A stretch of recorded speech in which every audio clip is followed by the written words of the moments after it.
Okay, you want to know my. So you're talking about the 4-pick parlay Oh, what's today, Kevin? for. Before Huh? we, what's today? What is today? The official start of real football. It's week 0, baby. Oh, yeah, week 0. We got Florida State and Georgia Tech. Some guy named Pyron just scored some sort of wildcat touchdown for the Yellow Jackets. It's 8-7. There we Not sure how go. Florida State got 8. Did they go for 2 right off the bat? Who's to say? I have no idea. I was not watching. I just put it on. You reminded me of it as I was rushing to do all this stuff to get us recording, since today's the one day we can record. So now, before we recorded, I believe you were referring to the 4-pick parlay boost, 24% boost to pick minimum 4 teams to make the college football playoff. Yes. So I went with my 2+ odds guys here. Tennessee. I'm betting on Nico to have a big year for Tennessee and improve upon the Hendon Hooker, Joe Milton experience of days past. Tennessee's offense is fun to watch, man. So you could throw anybody in there and they'll score. So I think it seems to me, based on his bowl game, and he was, I think, a 5-star recruit. I can't remember how to pronounce his last name offhand, but his first name is Nico, something with an I. He's good, I think. So if he is good, they'll make it. And the other controversial one I got is Clemson, just because somebody has to make it out of the ACC, and Miami fails every year. Florida State, I'm just not going to buy DJ Uwe. And Clemson at least has a defense and a running game, so I'm going Clemson in the ACC. I think, at least at these odds. See, I just don't. I can't with Dabo. I'm sorry, and the whole staying away from the portal. I think Dabo is an extremely successful head coach. Come on, what are you talking about? Anyway, the whole not going to the portal. Look, I'm not going to sit there and be like, oh my God, Dabo Swinney had Trevor Lawrence and then and Deshaun Watson and was very successful with those two. His whole thing is being a wide receiver coach as well, and they haven't had wide receivers in God knows how long, right? He doesn't use the portal at all. So now you got a new NCAA. I don't care how good of a coach you are. If you're not going to adjust, you're not going to adjust. I mean, they're going to get destroyed by Georgia next week, and then they're going to get destroyed in presumably the second round of the playoffs if they make it. But somebody's got to win the ACC, and I'm going Clemson. And I'm just saying, you can't with Dabo. Fine, you think Dabo's overrated. You think his strategy's bad. They still have a roster that I think is going to win the ACC based on their football playing ability. Like I don't know. It's fair. I can understand it. Sorry about this.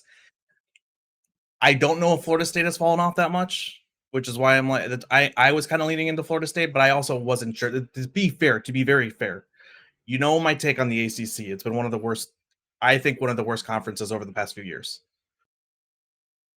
And so I don't know who's going to come out of it. And that was actually why I had asked you that, because I struggled to pick my next team to get into plus. I believe it's plus odds, or it was I don't know if it was a leg restriction, but to get that boost, I struggled to find another team, and I ended up going with Florida State, and I hated it. One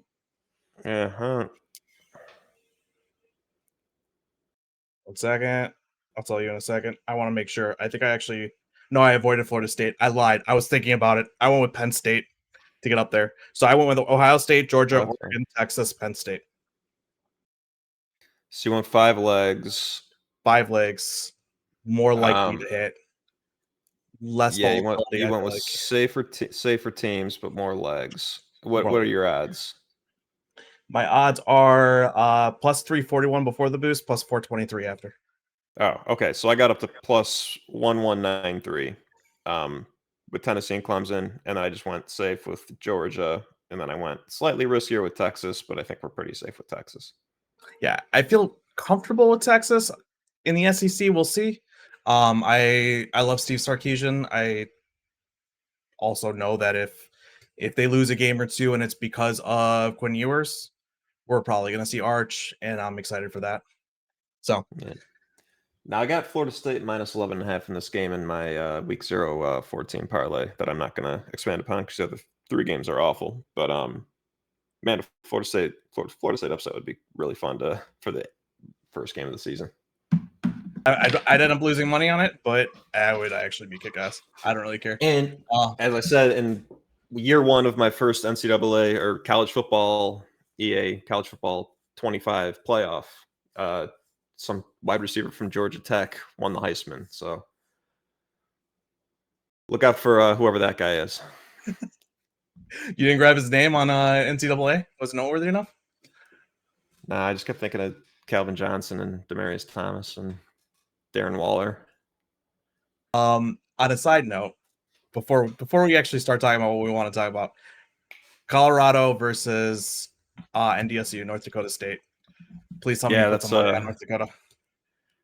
I didn't, but I didn't yet. But I mean, I'll probably take the points, huh? I mean, I'd at least take the points there, right? I've got them upsetting them. I think mostly what are the points? I'll tell you in a second. Let me pull it up. If it's more than like 9.5, I'll take that and be pretty happy with it. And I always say, okay, so it's actually 9.5 is the line. That's what I thought. Good call there. Yeah, good call there. What do you think the line is for the over/under? Oh God, I'm actually kind of shocked by this, considering the style of football that. Yeah, I'm pretty rusty on college football over/unders. Give me a sec. 9.5 is the. So I would say the implied score would be something like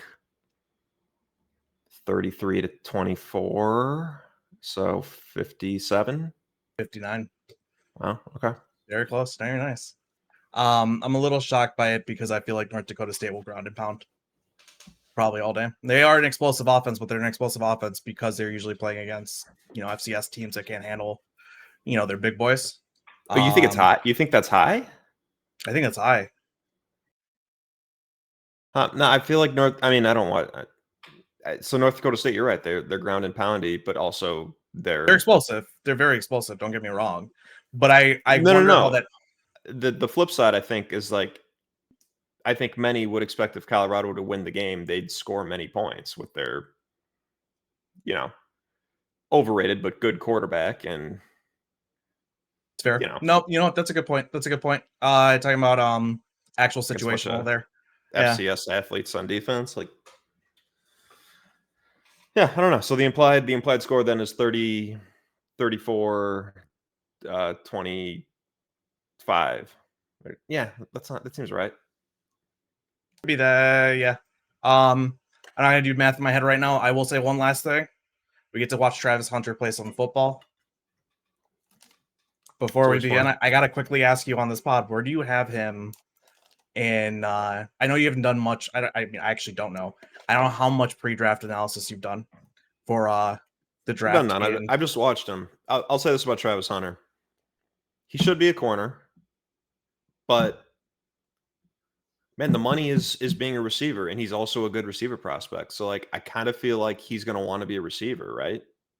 It's a point that I read from somebody, and I was like, I never thought about it that way. Like, if you're good at both, like, you would want to be a receiver to make money.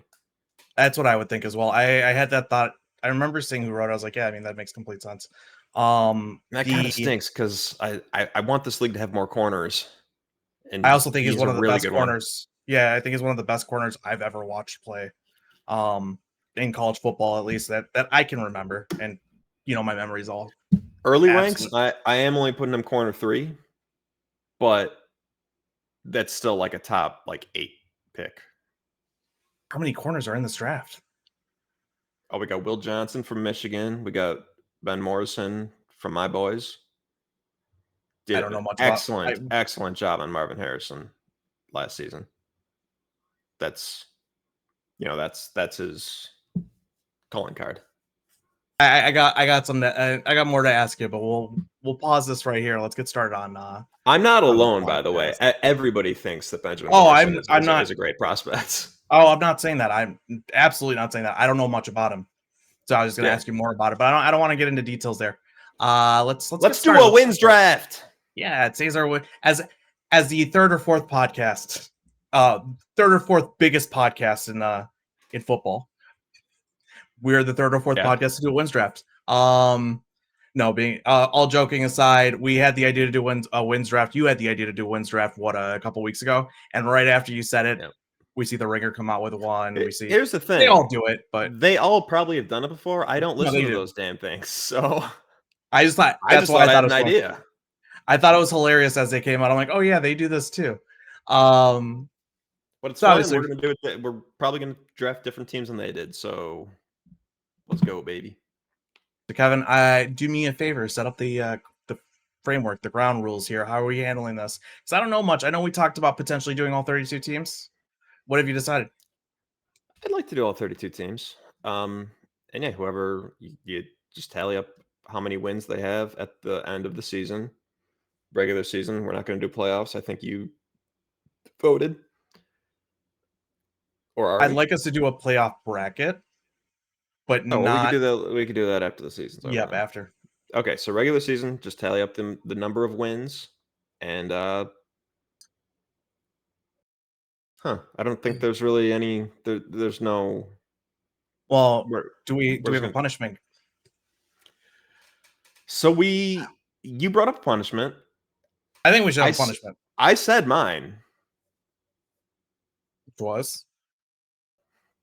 It is my evergreen answer to anytime anybody suggests a punishment. My fantasy league just ignored it, so I'm going to say it here. My vote is to eat an extremely upsetting amount of pancakes. Film yourself at a local diner, order a large amount of pancakes. Let's say 10. We can quibble about those details if you're into it. And in one sitting, you must eat all the pancakes. Film yourself, put it here on this channel. That's my vote. I don't know if you know this, but my nickname is Joey Chestnut Jr. You sure we're gonna do this? I'm a big boy. I can take down some pancakes. You sure that's a real challenge for me? Well, I'm kidding. I'm totally fucking kidding. I don't want to do this. I swear jar, by the way. Fine. Yep. I'm down for it. I'm down for that as the punishment. I'm terrified. I'm not even gonna lie. So 10 is 10 the number?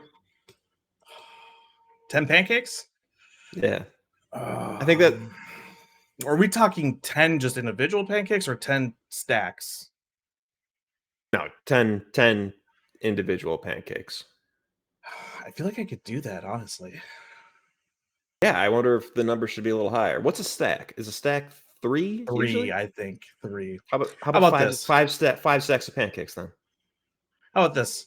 We'll 5 stacks of pancakes for now, but if we decide to switch it up later, we reserve the right to switch up what that number is as we figure it out later. Tentatively 15 pancakes, 5 stacks. Perfect. So let's get started. I don't really like pancakes, by the way. Really? What? Do you want to do something else? We can do something else so you can actually enjoy while you. Dude, I wanted to do this my entire life, and I would like to. I mean, I want to win. I want to see you have to eat pancakes. That's the risk I'm willing to take. Also, you're not going to dislike pancakes. I just never order them. You're not going to. I promise. So you'll be eating a lot of pancakes. Oh, heads or tails? I did 2 minutes of research before this, so tails. It's heads. So I will be taking the first pick. I really wanted the first pick. Ooh, I just had a thought. Curious, real quick. Before we start, do we want to do so something, and this would be stealing from the Athletic. Something I heard when they were doing it was they had to pick from the worst teams too. Because what they do is they only pick a select number, and then they decided we also have to pick a select number of worst teams. Part of me wants us to only pick 20 teams, and instead of picking the worst teams and adding them to our wins, we have a side bet where we try to pick who's going to be the worst teams in the league, actually the worst teams in the league. So instead of picking the worst teams, which ones will win, we pick who will actually be the worst teams as a side bet as well. That didn't really elaborate. You just repeated yourself. I still don't get it. So let's say instead of doing all 32, we do 20. We each pick 10 teams. I understand that. Wins draft 10 teams. Now there's 12. Well, there's not necessarily 12 more teams. We could potentially, I assume, take from. We could do We do more than 10 each because that only gets you through the playoffs and then one team. So we could do like, let's say 12 each, right? Which leaves us 8 teams, right? Left. In that little side pocket of 8 teams, we have to see who can draft the teams that get the least amount of wins. Oh, so the golf idea that I said, Yep. but just We're a adding smaller the golf version of idea, it. but we're doing it with the bad teams, which I think makes it more fun than I having to like do it. okay. I have to pick the Chiefs in that. I like it. So the only wait, but then it's two different games that we're playing, right? We'd have 2 different drafts for 2 different bets. We might both have to suffer. We would start off with the top draft, and then we would end it with our little side draft. Well, what's the other punishment then? We certainly can't be That's eating 30 pancakes. no, it wouldn't be pain. It would be a smaller punishment. It would be a much smaller punishment. And I think it would have to be something like, I don't know, while I'm eating the pancakes, someone has to drink like an insane amount of orange juice or coffee or something like milk. I feel like that's Well, worse. I can't drink coffee. Oh yeah, And hmm. Well, okay, we'll figure it out. we'll figure it The out. That's bad wins podcasting. draft punishment will be the pancakes, and we're gonna figure something out for the worst team golf tournament. If anyone has any ideas of something that's not as bad as stuffing your face full of pancakes until you want to vomit, but still kind of bad as a But it's still punishment, in the same spirit, I would say. yeah, please tweet at us because we're gonna need some ideas there. I like this idea, so we're gonna go ahead. Let's get started with that draft. I got the first, so I won the toss. I'm gonna say this really quickly. What they did in the Athletic was whoever won the toss got to pick if they wanted the first pick at the other draft or this one. Now, Yeah. since I guess this doesn't make as much sense because the punishment should be worse for this draft, so I'm gonna go ahead and take the first pick for this draft. As I'm saying that, I'm thinking about it. So we're gonna go ahead and take the Kansas City Chiefs off the board. Yeah, that would have been mine. They're the only ones that I'm confident in. I do not really have a strong opinion about number 2. Um, so for the listeners, I had done it's a playoff predictions. What is it called again? That website? Uh, I don't know, just Google playoff predictor and yeah. it'll be the first result. So playoffpredictors.com. I had gone through and done the whole. See, this is the second time actually this summer, I've gone through and predicted the whole season. You basically go through week by week, pick every single game, see what their schedule comes out to. And what I've realized is there are a bunch of teams I really like this year in the AFC.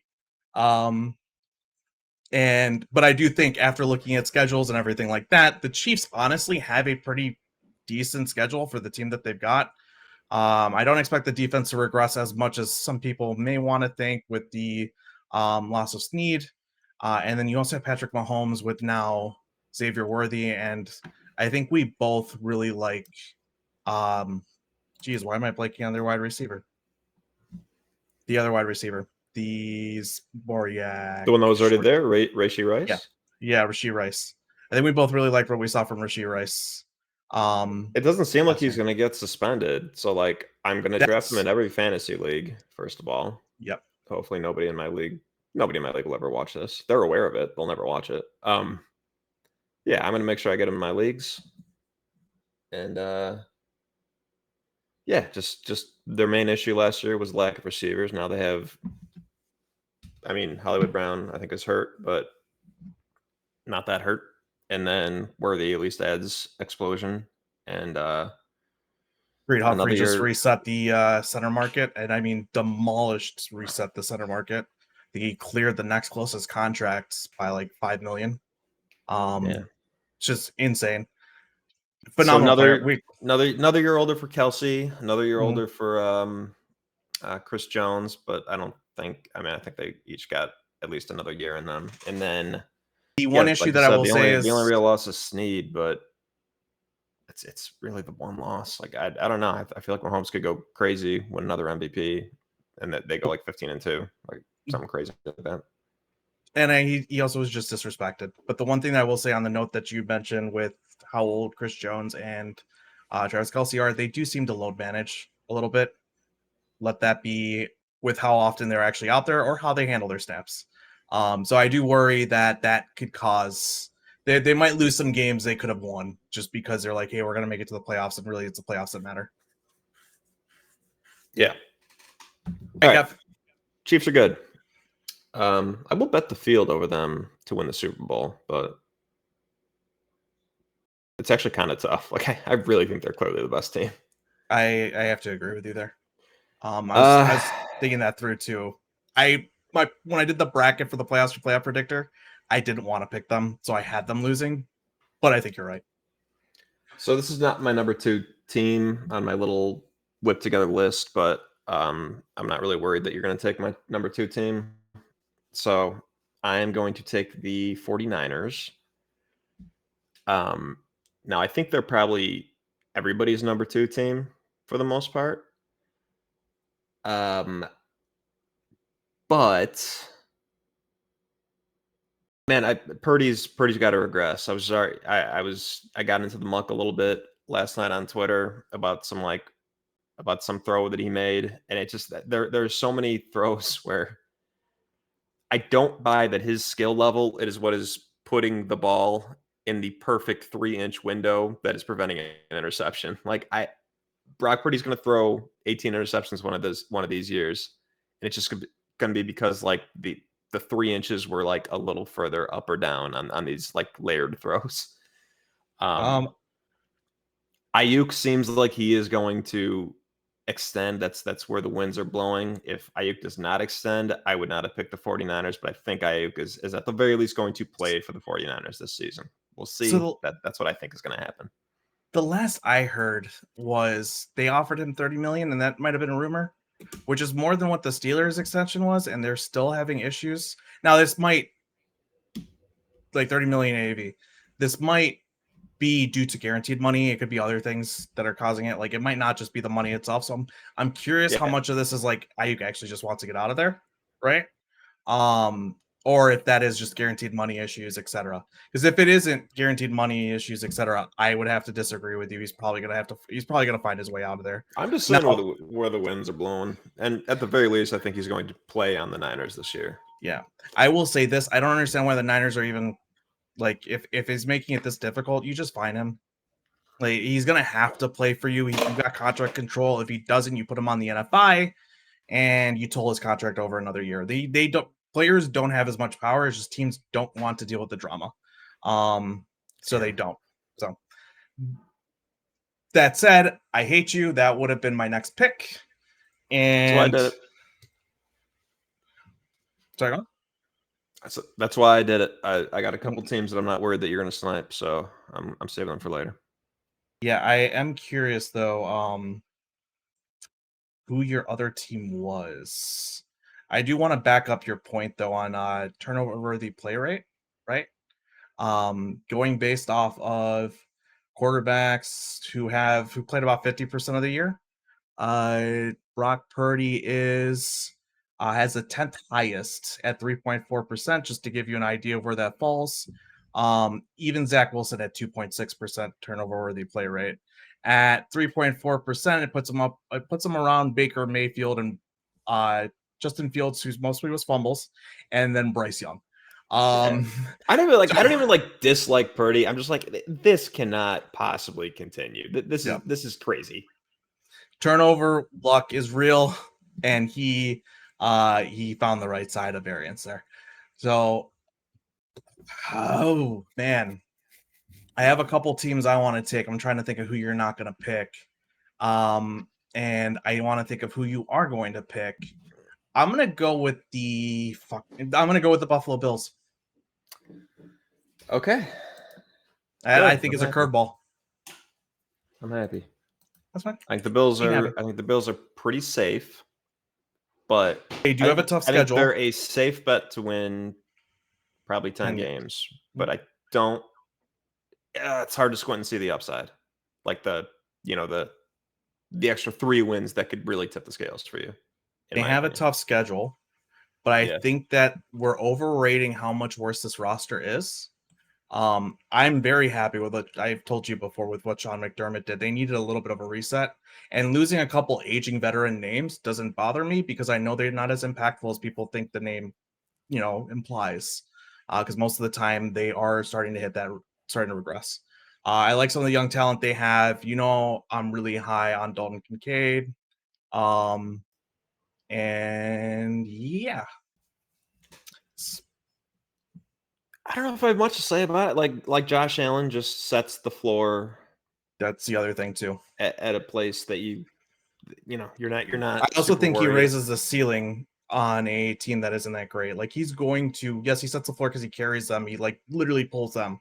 But if they can pull it get together just a little bit, give him somewhat average support around him, you take that average support and you make it great.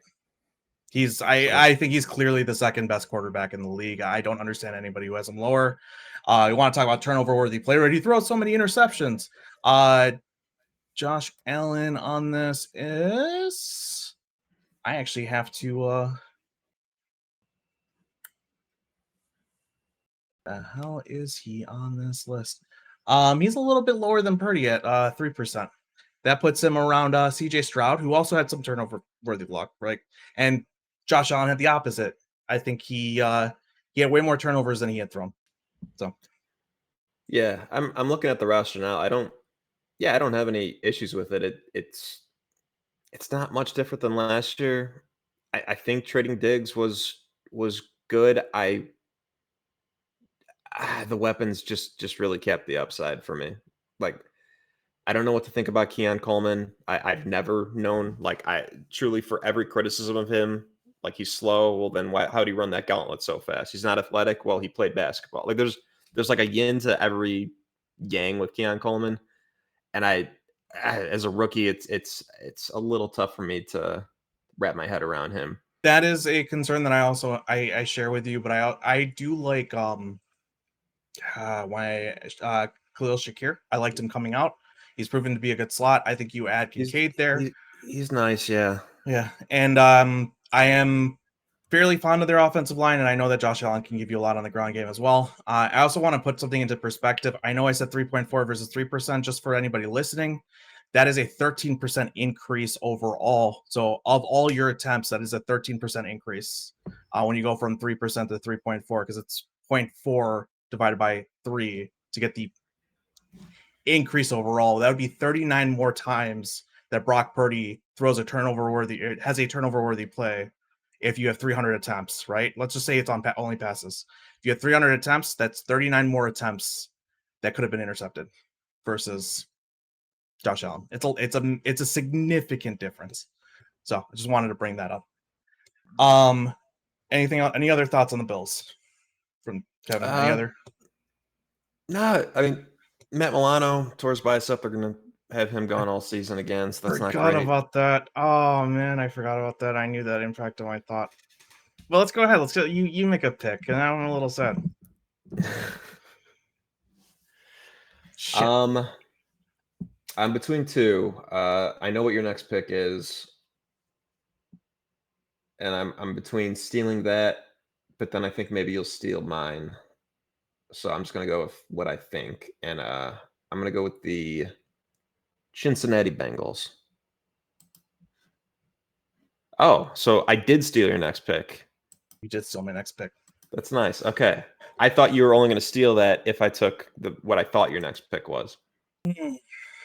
Yeah, Burrow's back, baby. Even if he gets hurt, we've established a lot of faith in Jake Browning here. Offensively, the losses, Joe Mixon, don't care.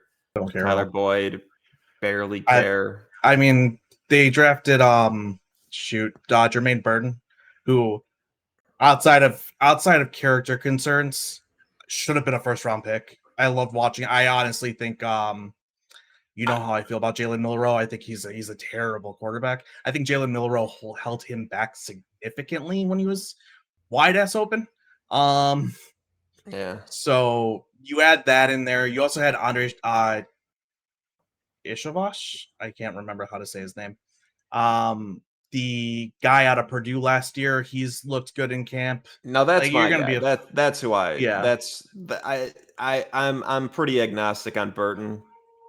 Yep. Charlie Jones is so good. I want him to get on there, but it seems like Yoshivas, I think is how you say Shivas, it. yep, that's right. It seems like he's won the slot job, and he's just kind of a side speed freak. But I think as I said last year, he's from Yale. He's a nerd. I don't respect him. So I hope Charlie Jones takes the job at some point. And then there's theoretical upside with Burton for sure.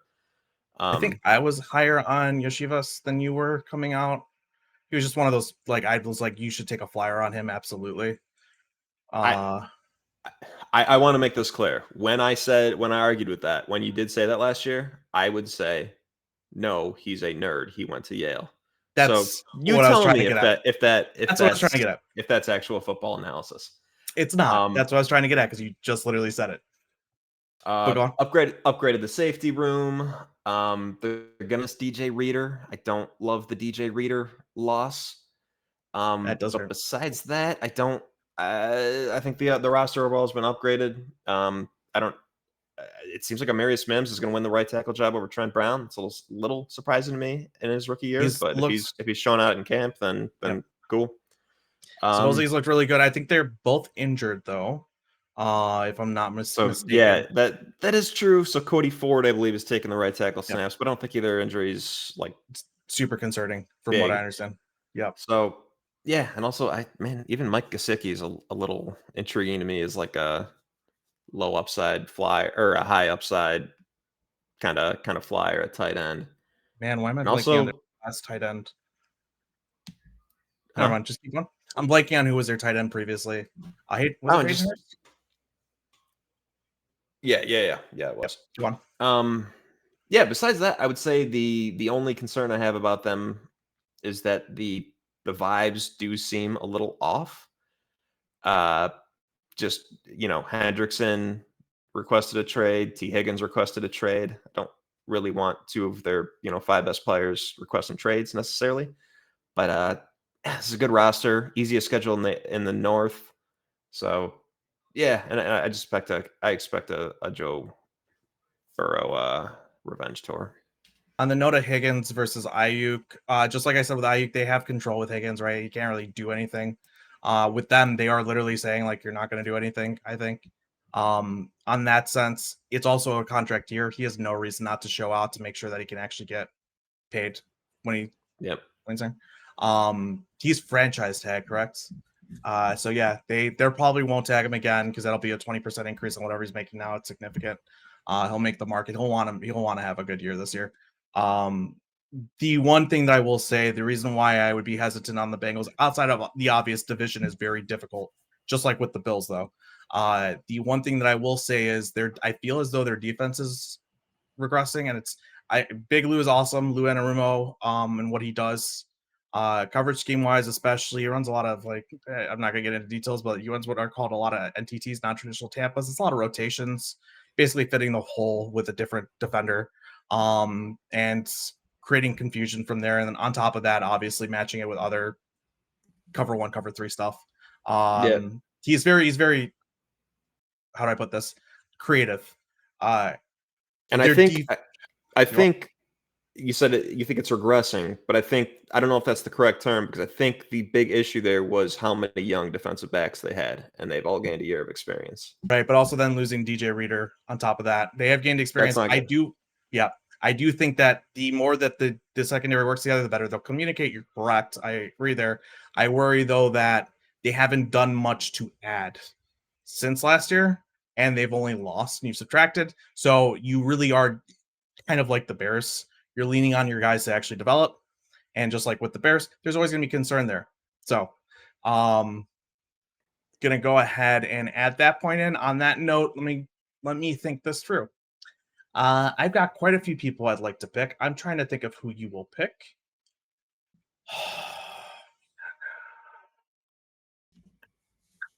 I'm going to go with the Green Bay Packers. Oh, man. I knew you were high on them. I'm also starting to get a little higher on them. The more I think about it, my one big concern is with them is their defense. They had the 25th ranked defense in DVOA. They were piss poor in both passing, especially in coverage, and in the run defense. I gotta wonder how much of that is due to their defensive coordinator. I've mentioned before that I'm not as high on their defensive coordinator hire as other people are. It comes out of Boston College. He runs a lot of cover 1. He's a little bit more exotic with his pass rush looks. Not as exotic with his coverage. I do worry that makes that easier for more explosives, right? And they already had issues just dealing with explosives just in the run game. And this will help them fit the run as they add more to the box. But I am concerned what that'll do to their pass defense. I don't like their corners as much as most. All of that to be said, I absolutely love this offense as a Bears fan. I know it sucks. I like Jordan Love a ton. I think after Caleb Williams, will be the second best quarterback in that division, and it's going to make this rivalry incredibly fun to watch. The wide receivers, they're great. And Christian Watson is their 4. Sorry to anybody who thinks he's their best wide receiver. He's their 4. You look at Dobbs. Okay, Dobbs and Watson, I would say, are a toss-up. Definitely better than Dobbs. Come on. So we both like Wicks, so and we're already downgrading Watson by saying he's not their 1 or 2. But yeah, come on, he's better than Dobbs. You know what? Fair. I always get caught up in the Dobbs hype on preseason. He always has hype during the preseason. You're right. He's specifically a lot more explosive. The thing with Watson, though, is I was looking at some trying to understand like what was going on, because my understanding is when he got injured, the Green Bay Packers offense got a lot better. So I took a look, and it has like a little bit of a lie. A couple weeks before that, he actually started to do much better. Right before he got injured, about 2 weeks ahead of time. They were playing him a lot more in the slot, and if you look at his EPA per target in the slot versus EPA per target outside, it was negative versus positive. Let me just put it like that. It was a significant difference between the two. I can see if they continue to work that, he might be a very dangerous player going forward, but he's also just a slot only like gadgety weapon. On that note, though, the other 2 are fantastic. I don't really have much else to say. It's again another tough division. We're picking teams from tough divisions. I think the NFC North is probably the second best division in the NFL. Yeah. But I have any other thoughts? I'll just say the argument for the defense. You're right that I think his name is Hafney, was a kind of a strange hire. There's some concerns, but I'll say he's got a couple things going for him. He's not Joe Barry is huge. Just not being Joe Barry is one of the greatest things you could say about yourself as a defensive coordinator. They added Xavier McKinney and Javon Bullard, a rookie safety that I liked a lot. I'm jealous. I wanted the Bears to get a shot at him in the 3rd, but they took him in the 2nd. Added Edgerrin Cooper, a linebacker I kind of liked. Just a lot of young talent, like Lucas Van Ness is their 3rd pass rusher, and he's got, real traits that could lead to some real breakout potential. Yeah, anything bad you could say about the defense, I'd say you can kind of counter with, but they're really young. They had a few additions, so I'm feeling the Packers as the division winner. Personally, that was my pick, but I don't like the linebackers. I do believe that there is still a lot of upside in my next pick, the Detroit Lions. I was torn between them 2, but I knew when I picked one of them, I wasn't going to pick the other. I was hoping you'd pick the Lions so I could take the Packers, but I'm not going to lose sleep over it. Had you not picked the Lions, though, and picked, I don't know, somebody else, I still would not have picked the Lions. I just want to throw that out there. Well, think of it like this. Every time the Packers win against the Lions lose. And they'll probably split. I'm not worried about that. Yeah, fair. The other point of it too is, as long as you didn't pick this team and one other team, I still think that you just want to take the Bears. This comes down to when you want to take the Bears, right? No, I want to take the Houston Texans with my next pick. But I'm not talking about the next pick. I'm saying you eventually want to have the Bears. Yeah, it also goes into the maybe. We'll see. We'll see if you beat me to it. We'll see how long it takes. I'm not gonna say anything. We know what my next pick is, but let's talk about your previous pick, Kevin. The Lions. Tell me why you picked the Lions. First, I will say the downside. I don't really have much behind this. Offensively, it is a little hard to understand how they keep getting away with this.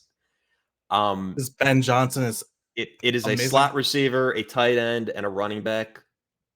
And Three like, sorry, the three weapons you shouldn't care as much about. But go on. yeah, but I the mean, to be offensive fair, line, Laporta is like a Kelsey kind of thing, right? He's just an explosive wide receiver at the tight end position, making it very difficult to cover because you have to put a linebacker on him, et cetera, et cetera.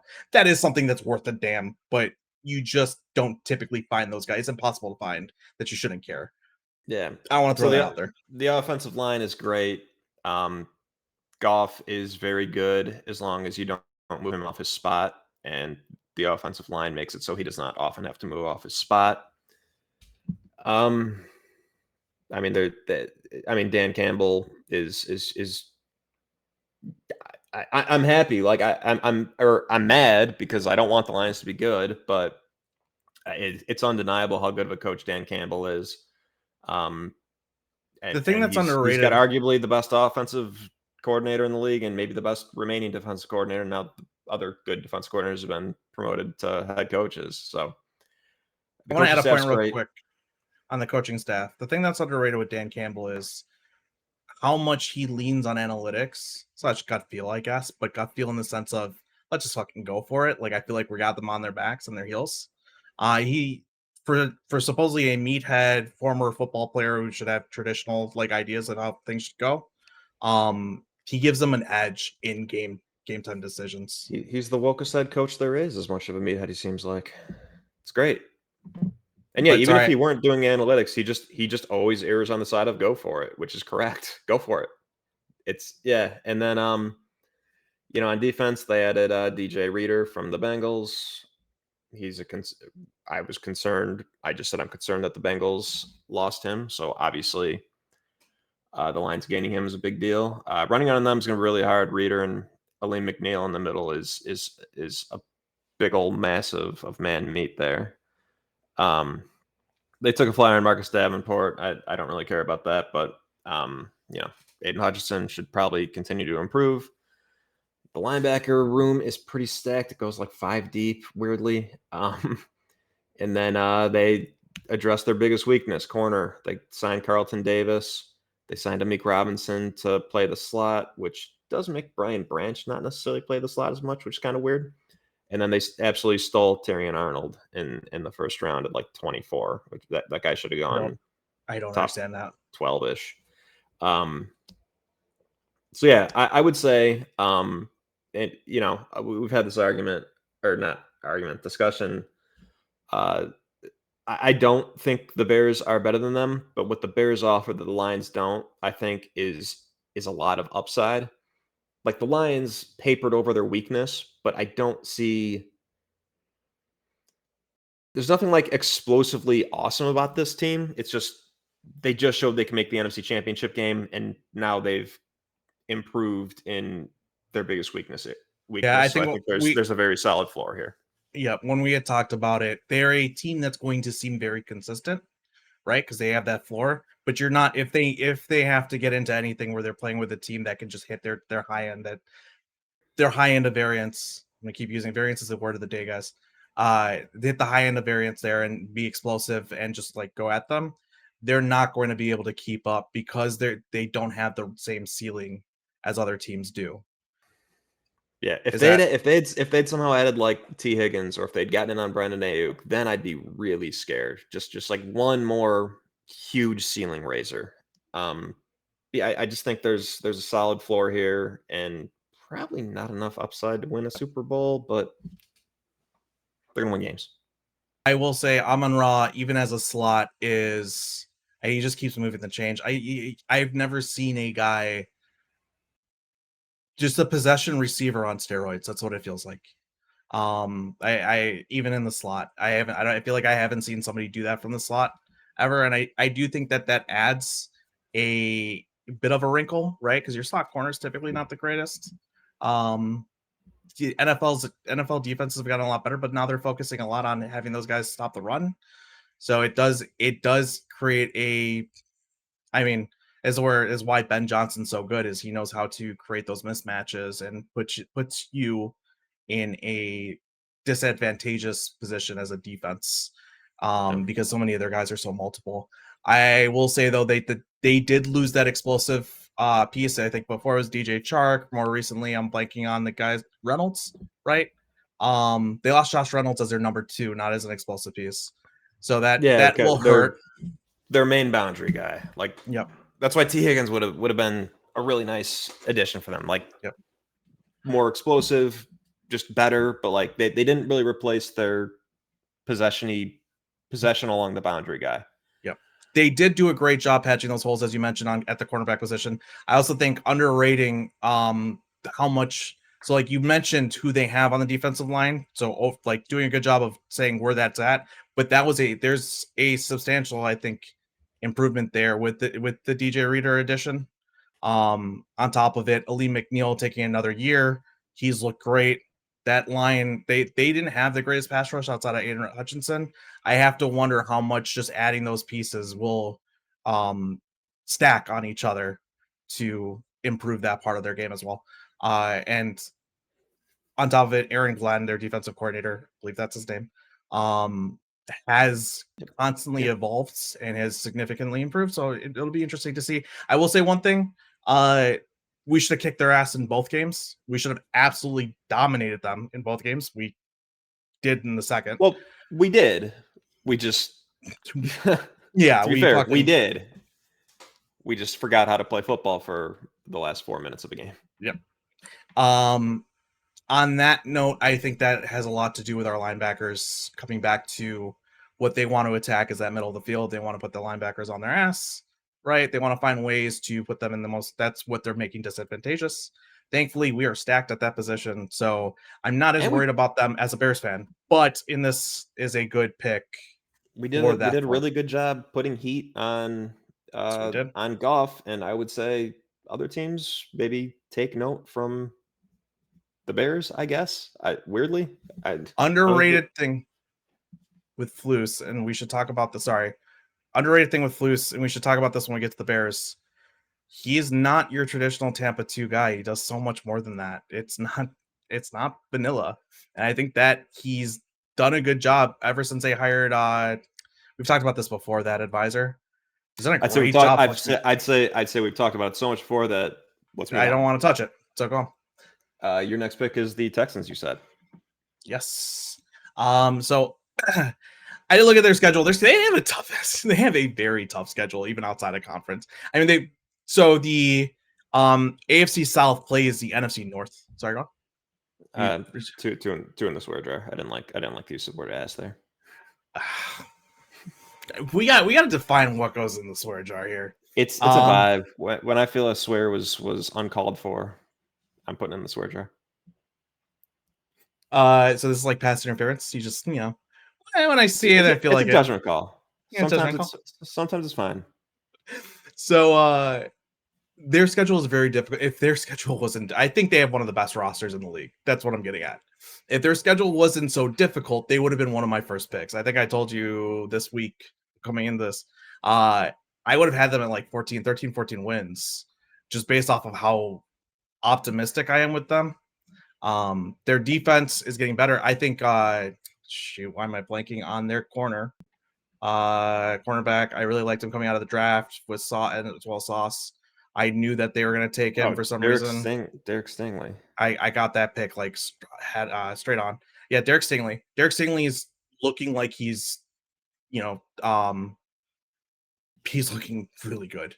And he's gotten used to the NFL. He's starting to hit his upside. I really like that going into it. Will Anderson is looking like he's worth the trade, though I will say that trades aren't going to look, you're not going to know how that outcome actually came out to until a couple years later when those picks could have been used and actually have helped the team and you start to see other holes, but right now they don't have any.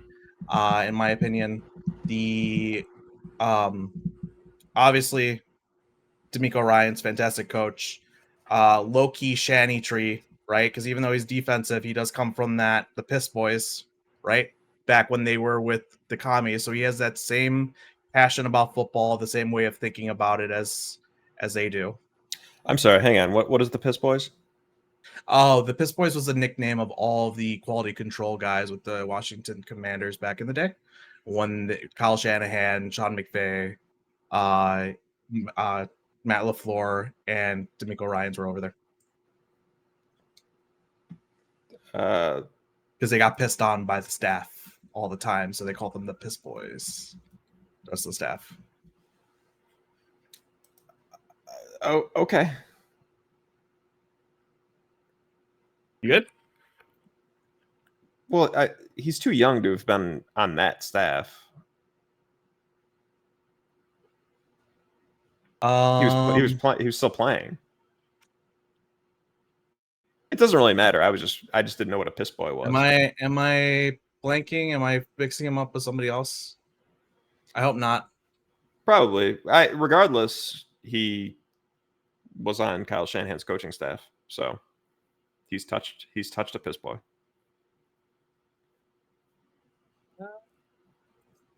He has touched a Piss Boy. He was on the. I might actually be wrong. He was a quad. Yeah, 2017. I'm wrong. I don't know who I'm thinking of then. Some guy. Yeah, I'll say this: the main way that I know that you're wrong is that they're all white guys. That staff did not allow minorities. If you ever take a look at that, like the whatever is the 2011 Washington Redskins, it's all white guys. It's like, come on, man, you couldn't have found room for one. Sorry, I'm like really trying to figure out who I'm thinking of at the same time, but you're right, and it was Gruden at one point, right? So, gotta wonder after those other emails from John. Continuing on, I love Tank Dell. I think Tank Dell might be their best receiver in my personal opinion. I know a lot of people. Nico Collins is good, very good. I can't take it away from Nico. Tank's great, but can't take it away from Nico. But that also tells you what they've got as weapons, and then on top of that, and oh, by the way, Stefan Diggs. Yeah, I was about to say. And while their run game wasn't great, it was efficient, and they can lean on it, right? So I'm not too worried there. That offense, man. If it wasn't their schedule. Mixon, and now Joe Mixon is a legit addition over Devin Singletary. Yeah, over Devin Singletary, I would agree there. Joe Mixon still doesn't really do much for me.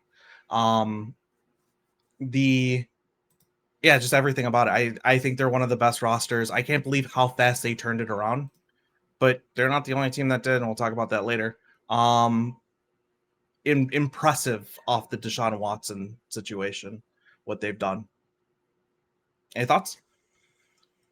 Yeah, I wasn't super interested in the Texans. You're much higher on them than I am. And so the first thing is going to be anecdotal. I feel like when a team takes a massive leap, it doesn't typically stay in the same spot.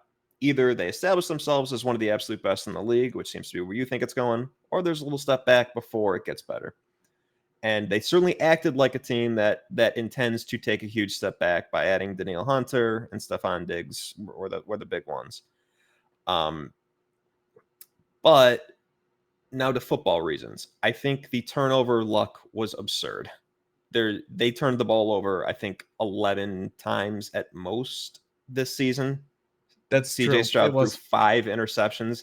That cannot happen again. It will not. It cannot happen again. Weird of me to say, since I was low on him coming out of the draft, but I want to make it clear, I absolutely, just as you do, love CJ Stroud. He is an incredible quarterback. I want to put that into context really quickly. He cannot only throw 5 interceptions. Yeah. Again. I want to put that into context before we continue to go. So the different 2.9% turnover worthy play rate versus Josh Allen's 3% turnover worthy play rate, right?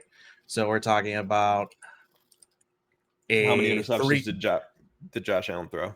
Significantly more. So versus the 13% I mentioned earlier, between the two, 3.4 versus 3, there's only a 3% increase in attempts. That would have been turnover worthy play, right? In that same situation. It's not 1-to-1 with what I'm saying because fumbles count too. But let's just pretend like it's just throws. That 2.9% led to only 5 interceptions versus Josh Allen's 18.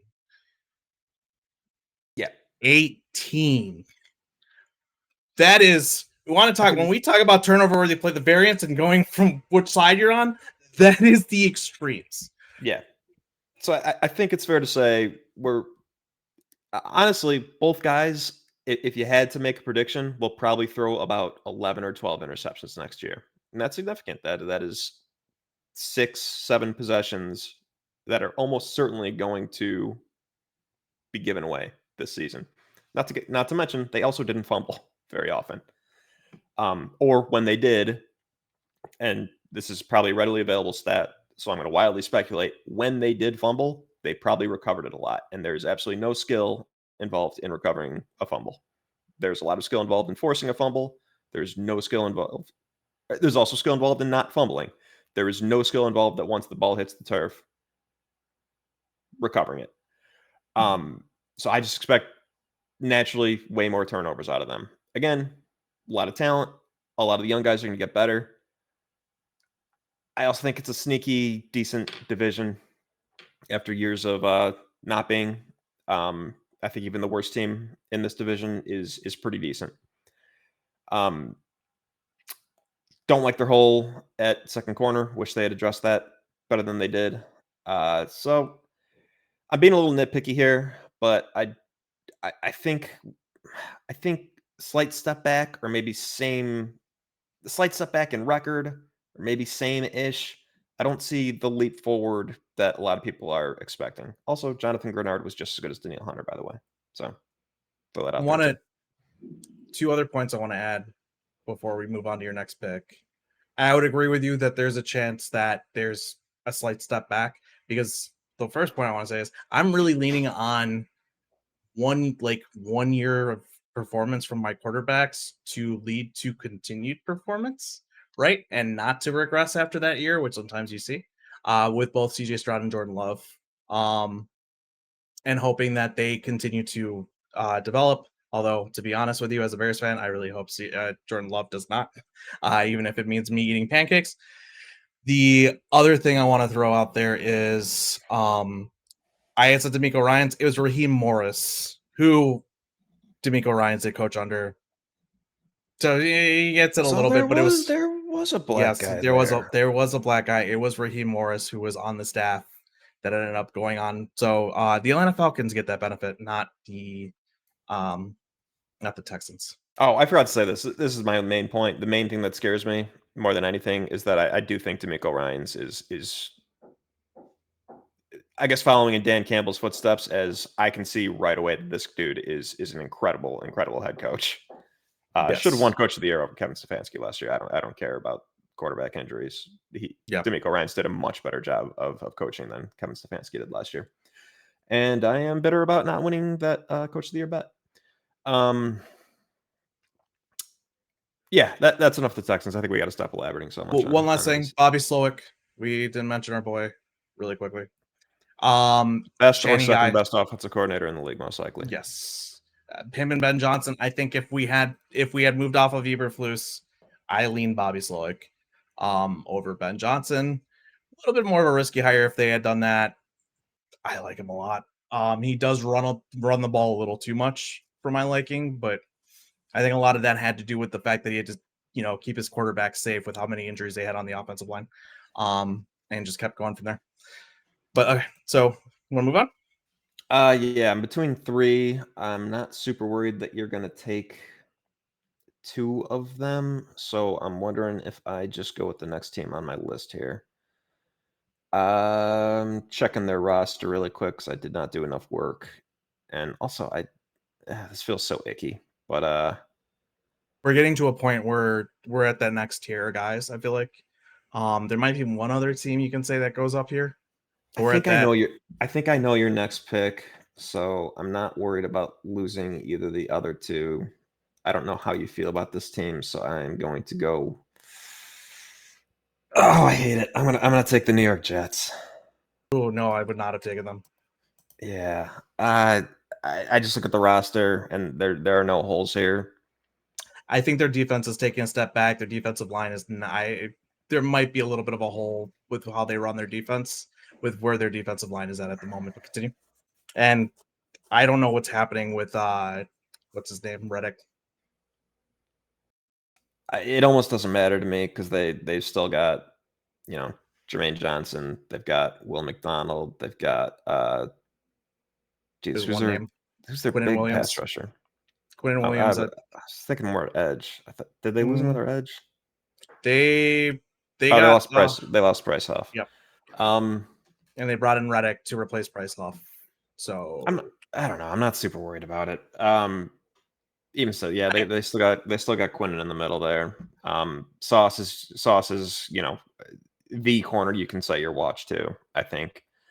And yeah, I mean, I expect Aaron Rodgers to regress. He hasn't played in 2 years, and even you know, the last time he played, he wasn't really that good. I'm not as somebody who instinctively wants them to fail because of Aaron Rodgers.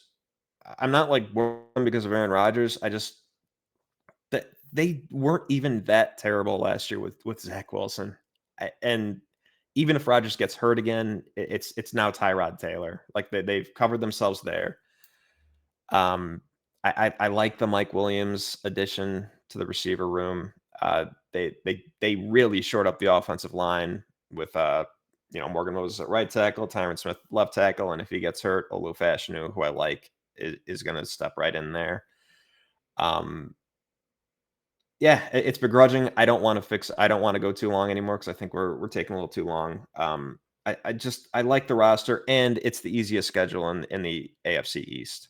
And in my opinion, the Bills could take a small step back, and that does open up the door for the Jets, the Dolphins, and I think I lean a little bit towards the Jets here. I'm not as big of a fan of their interior and offensive line as you may be. I'd have to disagree on the Mike Williams addition. I like Mike Williams a ton a couple of years ago, but when the Chargers signed him to that extension, I saw the writing on the wall I agreed with it because in the sense they could get off of him in 2 years when he turned 31 with the regression. We started to see him get injured quite a bit over the past couple of years. I think that continues. They do have Garrett Wilson, who I think is a fantastic wide receiver. Breece Hall's a great running back, and it should stay healthy, I would hope. So I mean, the I offense, got I think, has some holes to not have that ceiling that they need. But yes, it's Aaron Rodgers, who I would agree with you did start to regress a little bit towards the end there, even with the MVPs following the previous season. What were you gonna say? Nah, I really don't want to go too long on this. Yep. And then just really quickly, I will say they do have another, like DJ Reed's an awesome second corner. So that cornerback room is Michael very Carter's good. maybe the best nickel in the league as well. Yep. Yep. So I know Bears fans, we want to talk about how great our cornerback room is. There might be another one that's just about as good, if not better. On top of that, the Jets is definitely better. Objectively, the Bears have the upside to maybe get there, but I'm not even going to say that. The Jets is better. It just is. And then one last point, they also have a very good linebacker room, so it's really that defense still fairly strong. Quincy Williams is great. CJ Mosley should be good. I'm not too worried about. I'm only worried about that pass rush, and specifically only because they really rely on it to do what they need to do on the back half.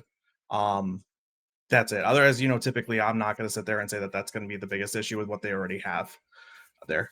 Let's move on. I love Will McDonald so much though, so I'm not. Yeah, that's true. That's a part of it. It's like I'm not worried about the pass rush because I think Will McDonald's going to be a stud. I'm still on him.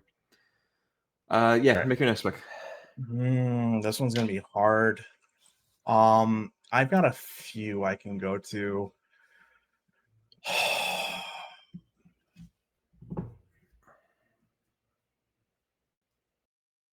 I think I know. I don't feel good about any of them, man. I think I know it. I feel like I should go with the safer pick, but I'm worried that safer pick's going to regress. This is where it gets really difficult. I got two teams that I really like that happen to be two very conflicting teams in my mind. I'm gonna go with the Ravens. I should just take them. No, we're at a point now, man, where like, yeah, that's a team that even if you know that I'm lower on them this year, at a point now where it's really hard to go with anybody else. Yeah. I should. The I should. Mm. Here's why I'm low on them. A lot of people are saying that we should just trust the fact that they're the Ravens. You know, they know what they're doing, so their offensive line will be fine. They've lost significant pieces there. I know that if you're gonna have any if you're gonna have any quarterback or running back, even typically running backs are very oil dependent. Derrick Henry, yes, he's aging. Yes, he's coming off of that foot injury from 2 years ago, right? So he's a year removed from it. Um, he's still one of the only running backs that we've seen that is very much so all independent. So there's that. Obviously, Lamar can make the most. Will make the most of that offensive line. So I want to throw those out there before as I mention it. But I do think that that is a big concern. I still don't like their weapons all too much. I like Zay Flowers a lot. I wanted the wearing a Chargers jersey right now. I wanted Zay Flowers for Justin Herbert. I was pissed when they took Quentin Johnson instead. Um, Too much sauce on that pissed. I'm giving that another swear jar. It hit my really, ear. really. I would have if you had said I was really pissed when that would have been fine. The inflection is what got me. 3 in the swear jar. I mean, I didn't dock piss, boys. It's okay to say That's true. piss. That's true. That's true. I say piss all the time. So it's just the vulgarness. I can't tell you that. It was No, the I'm not gonna. inflection. It was the inflection. So I don't like their weapons as much. Obviously, like Mark Andrews, but can he stay healthy? He always gets in. I feel like he constantly gets injured towards the end of the season. There are a lot of reasons why I'm sitting there and back out. And then the biggest of all is you lose McDonald, or who went over to the Seattle Seahawks, whose defense was just it. We talk about how defenses are evolving. He's evolved it even more. I wanna add to this really quick before you go.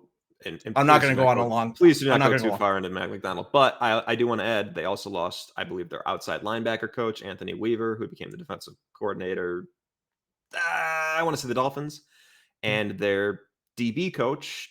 I think his name's Denard Wilson, who's now in Tennessee. So not only their defensive coordinator, the best defensive coordinator in the league, arguably, two two of his assistants. So they promoted Zach Orr from within, but they have all new position coaches. And I don't know how much I think the personnel did last year versus the coach. Like outside of obviously like Roquan, um, there's not a lot that I think is there that really made that defense as elite as it was. I don't know I if you mean, agree. we got to give Kyle Hamilton his Oh flowers. yes, sorry, I totally forget. Yeah, Kyle Hamilton's one of the best safeties in the league. Thank you for reminding me. I That's kind think of and and I think Marlon Humphrey, Matabike, and Marcus Williams to various extents. I think you'll argue that maybe Matabike is a bit of a product of some schemed up stuff for sure. But I think they're all solid players. yeah, I would agree that they're solid. What I'm trying to say is that they lack high end, specifically at like corner. I And am actually going to say that I think Humphrey is a high end corner.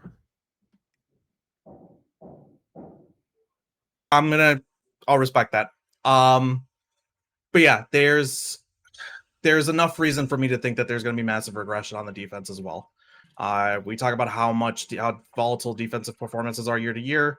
This might be one of those cases where we see that volatility in full swing. Yeah, that's that. I gave you all the reasons I don't like them. But the reasons I do like them is I think Lamar's fantastic. They're still a very solid team. It's easy. Right, all It's around. Lamar. It's John Harbaugh. There's a lot of talent Yeah. there, and like you said, it's the Ravens. They are going to figure it out. Just maybe not to the height that they figured it out last year. Exactly. Oh. Yeah. I'm going to pick the. I did a last second change here. I don't think this is the team in this division that you would pick, and I think you're going to take the other team very soon. I'm going to go Dallas Cowboys. Yeah, that's so when I said I was between two conflicting teams, it was the Eagles and the Cowboys. Yeah. And I was very close to the Cowboys, but it would have been the Eagles if I had picked one of those two. I switched to the Ravens to be safer. Just in case. But go on. I just think there's a floor on the Cowboys as well. They're not gonna like dip under 500. Mike McCarthy has them, I think, with basically the same exact record every year. what has it always has he gone 11-6 3 straight years, 12-5, something like that?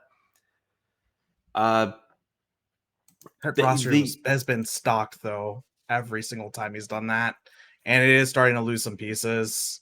And it's you've got losing some some players that are also pieces. upset. The offensive line is looking a little tough. The former strength of the team is really starting to deteriorate a little bit. It's Two other not former strengths. right. It's also not great that their running back, like pretty easily, their running back is washed up Ezekiel Elliott. It's so funny though. It's so funny. I'm sorry. What did I would say it's not really that funny, but yeah, well it's not Jerry? Okay, great. no, Jerry Jones bringing Ezekiel Elliott back after he got shat on for extending him. You could agree with that. That's a At four. least I'm not dropping f bombs. At least I'm not dropping f bombs. Let's just say that. Uh, after all of that, then he lets him walk. Pollard comes off an injury, doesn't look as explosive because it's his first year off an injury. And he's like, "Oh, I made a mistake. Everybody else is wrong. Let me bring Zeke back and not do anything else." After you watched how not so great Zeke was the whole time and inefficient he was, that's funny to me because there's some love there. There's either he absolutely loves Zeke or Zeke has dirt on him. I'm just saying. I'll say this. I wish there was some element of explosion in that running back room for sure. But I don't take that much issue with, of all the options that they had, just being like, screw it. Zeke knows the offense. We'll put him in there. I don't actually really care. I think it's fine. I mean, I don't have a big. It's running back room. They might have a UDFA that comes out of nowhere and like helps them out. I'm not concerned Yeah. about it. I just think it's funny as hell. I also think they're probably going to trade for a guy pretty soon, or sign some guy off waivers. I don't think this is the running back room. And again, it doesn't really matter because what Mike McCarthy has done, as much as we'd like to crap on him, is that when he took the reins from Kellen Moore to call the plays, we all thought like, oh God, he's going to do the Mike McCarthy thing. No, the pass rate went way up. I didn't actually know that. Yeah, it went way up. That is a part of the reason that Dak arguably should have been MVP. I I'm not making that argument, but I certainly he was in the top two or three. Um, yeah, my real only concern is the CD Lamb and Dak contract stuff. More bad vibe stuff. But honestly, I think the defense could. This is a hot take. I think the defense could be even better because I think Mike Zimmer is probably a better defensive coordinator than Dan Quinn. I don't know if I would say specifically that, but I will say that Dan Quinn's defense has gotten a bit stale, Yes. and that's an issue. But I also think that the personnel was a bigger concern there as well, as they went very light. They went to an extreme when it comes to just stopping the pass, personnel wise. But I'm not. I also have to. Mike Zimmer's still a very good defensive coordinator. He's a fantastic defensive coordinator. Yeah. I'm not going to rank how they are, and that might be he might be able to do more with the personnel that they have. Right. I would just say, in comparison to say the Ravens, we're like really unsure what that defense is going to be. I just a slam dunk hire. Like if you have to lose Dan Quinn, which is not a good thing to have happen, like go out and find Mike Zimmer a year removed from coaching. That's awesome. I think that was a greit hire. I'd agree with that. But yeah, concerned about all the receivers not named CeeDee Lamb. I'm leaning on the defense. I think the defense is going to continue to be great. I think Trayvon Diggs coming back is big. I think he's turned himself into more than just a gambling turnover merchant. Yeah, looking down this depth chart, I like it. They made a lot of depth moves on the defensive line to really shore up that thing. They just signed Linval Joseph. They traded for Jordan Phillips after Phillips, who signed as a free agent with the Giants, never played a snap for them, and then got traded to the Cowboys, which is kind of funny. Yeah, I love this defense, and it's Dak, it's CD, and it is a very high pass rate. And Mike McCarthy weirdly is kind of good at analytics all of a sudden. So I think there's a floor here, and you know, the Eagles, I think, more talented team, but last year was really weird, and I don't know what the floor is with the Eagles. So I'm going to be safe and take the Cowboys over them. That's when I was struggling picking between them, and I ended up going with the Eagles, is because I wanted that. I was thinking they had the higher upside. I'd agree with you that the floor is higher with the Cowboys. Now, here's where I disagree with you on the Cowboys, though. On the defense, I do think the personnel is a little too light to be able to handle the run game. This is an issue that they had last year. It's why it's. I mean, we all saw the Packers game. Once they start getting demolished there, they start getting on. They start creeping in. You can hit them on the pass. Blah blah blah. Out of the basic stuff. I mean, Yeah, the but I think they added some big bodies, and like I said, Joseph and Phillips are big bodies. And if Mozzie Smith continues to suck, the first round pick from 2023, that's a shame, but maybe he won't. And if any of that stuff improves, then they possibly can continue to get away with that type of stuff. potentially the other thing too, it's yet to be seen. The other thing too is their corners bother me. I know that Duron Bland and Trayvon Diggs. Trayvon Diggs. I know that Duron Bland and how do I remember Bland and not Trayvon Diggs' name? Duron Bland and Trayvon Diggs are former All Pros, etc. I think that those were kind of on. I mean, it was all based off of interceptions, and interceptions are very luck based. We all know this. It's very volatile. They play extremely aggressively. They both give up massive plays. They love to give up massive plays because they're trying to go for that interception. So they're okay with giving up. The last we saw of Diggs, though, he wasn't really doing that so much anymore. Diggs had gotten better, and I'm going to give him a ton of credit there. But I And still think those. I'm going to predict the same for Duron Bland. He's not going to have 8 pick sixes or whatever the hell it is, but 6, I think it actually was. I It think he's going was to be a normal, good corner. right, but he's also not going to have I can six understand pick the opposition, sixes. though. He's not going to have six pick sixes. That was insane. And I think him getting a first team All Pro based off of what honestly feels like dumb luck to a certain extent, right? At least half of them have to be dumb luck. I think I disagree that it's not worthy of being a first team All Pro, though. He did actually do that, and they were huge game changing plays. Of course, it's lucky, but luck can sometimes be a part of it. I think it's fine to make him a first team All Pro. I guess my question would be, is it better to not give up many touchdowns, right? And not score a touchdown, or is it better to give up a bunch of touchdowns? I guess you need to look at the math. First of all, I think you're overstating how burnable Duron Bland was. First of all, I am a little bit. I am exaggerating a tad bit. I know I am. He gave up about like 700 yards in coverage last year. I don't remember how many touchdowns he was credited for. Watching him, he wasn't as bad as like Trayvon Diggs was 2 years ago when Diggs was legitimately horrible smoked. the year he had all those picks. Yes. He was not. He wasn't nearly as close as that. I'm not trying to like put him to that extent, but he still wasn't. I mean, it's funny that they've had 2 of these types of guys have 2 of these types of seasons, but I don't know. I just think with Bland, he's not as extreme as Diggs. He's not going to get all those pick sixes again, but I think he's a solid corner. I'm not worried about him. He is a solid corner. He did only give up 3 touchdowns. 700 yards, 3 touchdowns. I am overrating it, but it was about 15 yards in a reception. So when he does give up a catch, it's a first down and more. It's an explosive almost. So I guess that's where my question would be. On the defense only, it's harder to pick holes there. I do agree. It's just I want to see that actually change, right? On the offense is really where the issues lie. Dak Prescott, we both love. I know that. I think we're both higher than him than most consensus is. That offensive line has regressed. That wide receiver room has really taken us. CeeDee Lamb is one of the best wide receivers in the league. I think he's probably my number 2 wide receiver after Justin Jefferson. Probably might be the number 1 this year with Justin Jefferson coming off an injury and having to deal with Sam Darnold. But all that said, there's nothing else on that offense that scares me. Ferguson maybe is reliable at a tight end as a tight end, right? But what else scares me? And a bad offensive line, with several holes. Yeah, I mean, I'm not a believer in Tyler Guyton, but if he's a good left tackle, a lot of the other stuff kind of falls into place, I feel like. They do a good job of drafting tackles. I will say that. So there's a chance he actually does hit, and because they have the history of doing it. Kind of like with the Ravens, we have to give them a little bit of leeway there. But I agree, I wasn't a big fan either. Go on.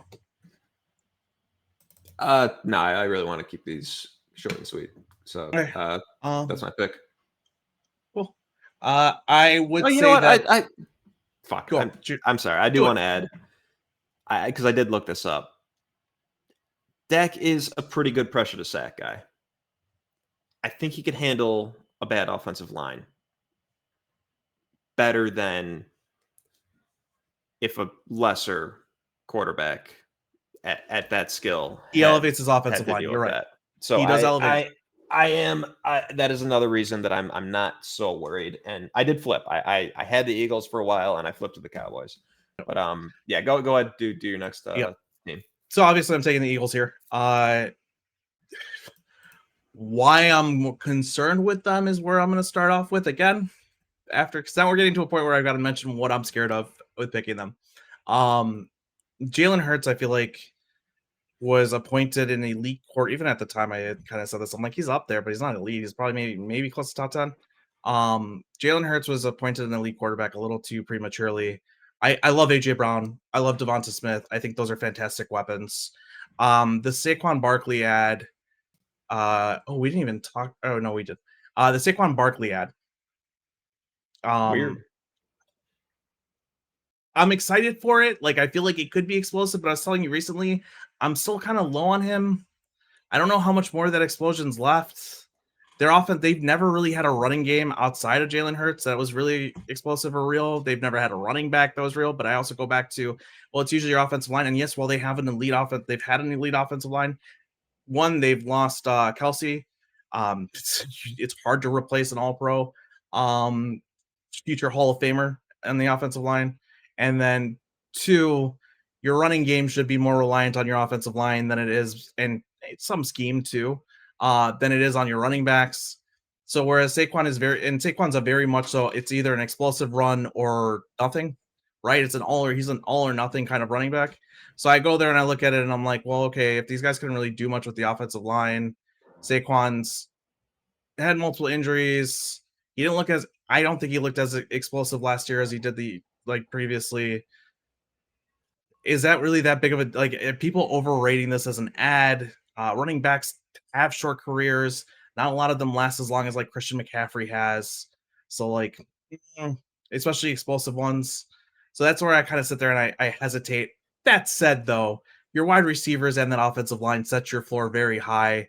That defense has a lot of insane amount of talent. Sean Desai last year as their defensive coordinator hasn't exactly had much success as a DC. I think he coached when he was with the Chicago Bears. I think he played a major role in how bad our secondary was at communicating and passing off receivers in these match rules. I don't think they were coached up very well. And I think that showed up a little bit. So they've now pulled a reverse 2018-2019 Chicago Bears by replacing Desai with Vic Fangio. Exactly. So now you get Vic Fangio in there who knows how to coach it up. I believe they've added to the cornerback room as well. I'm blanking on it. On top of that, Quinion Mitchell in the first round, Cooper DeJean in the second round. Thank you. Yes, Slay and Bradbury are still there as well. I was very high on Quinion Mitchell. It sounds like he's doing really well in camp.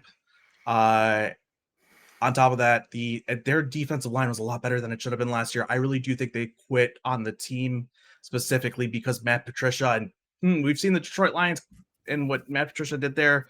We saw what he did as an offensive coordinator for some reason.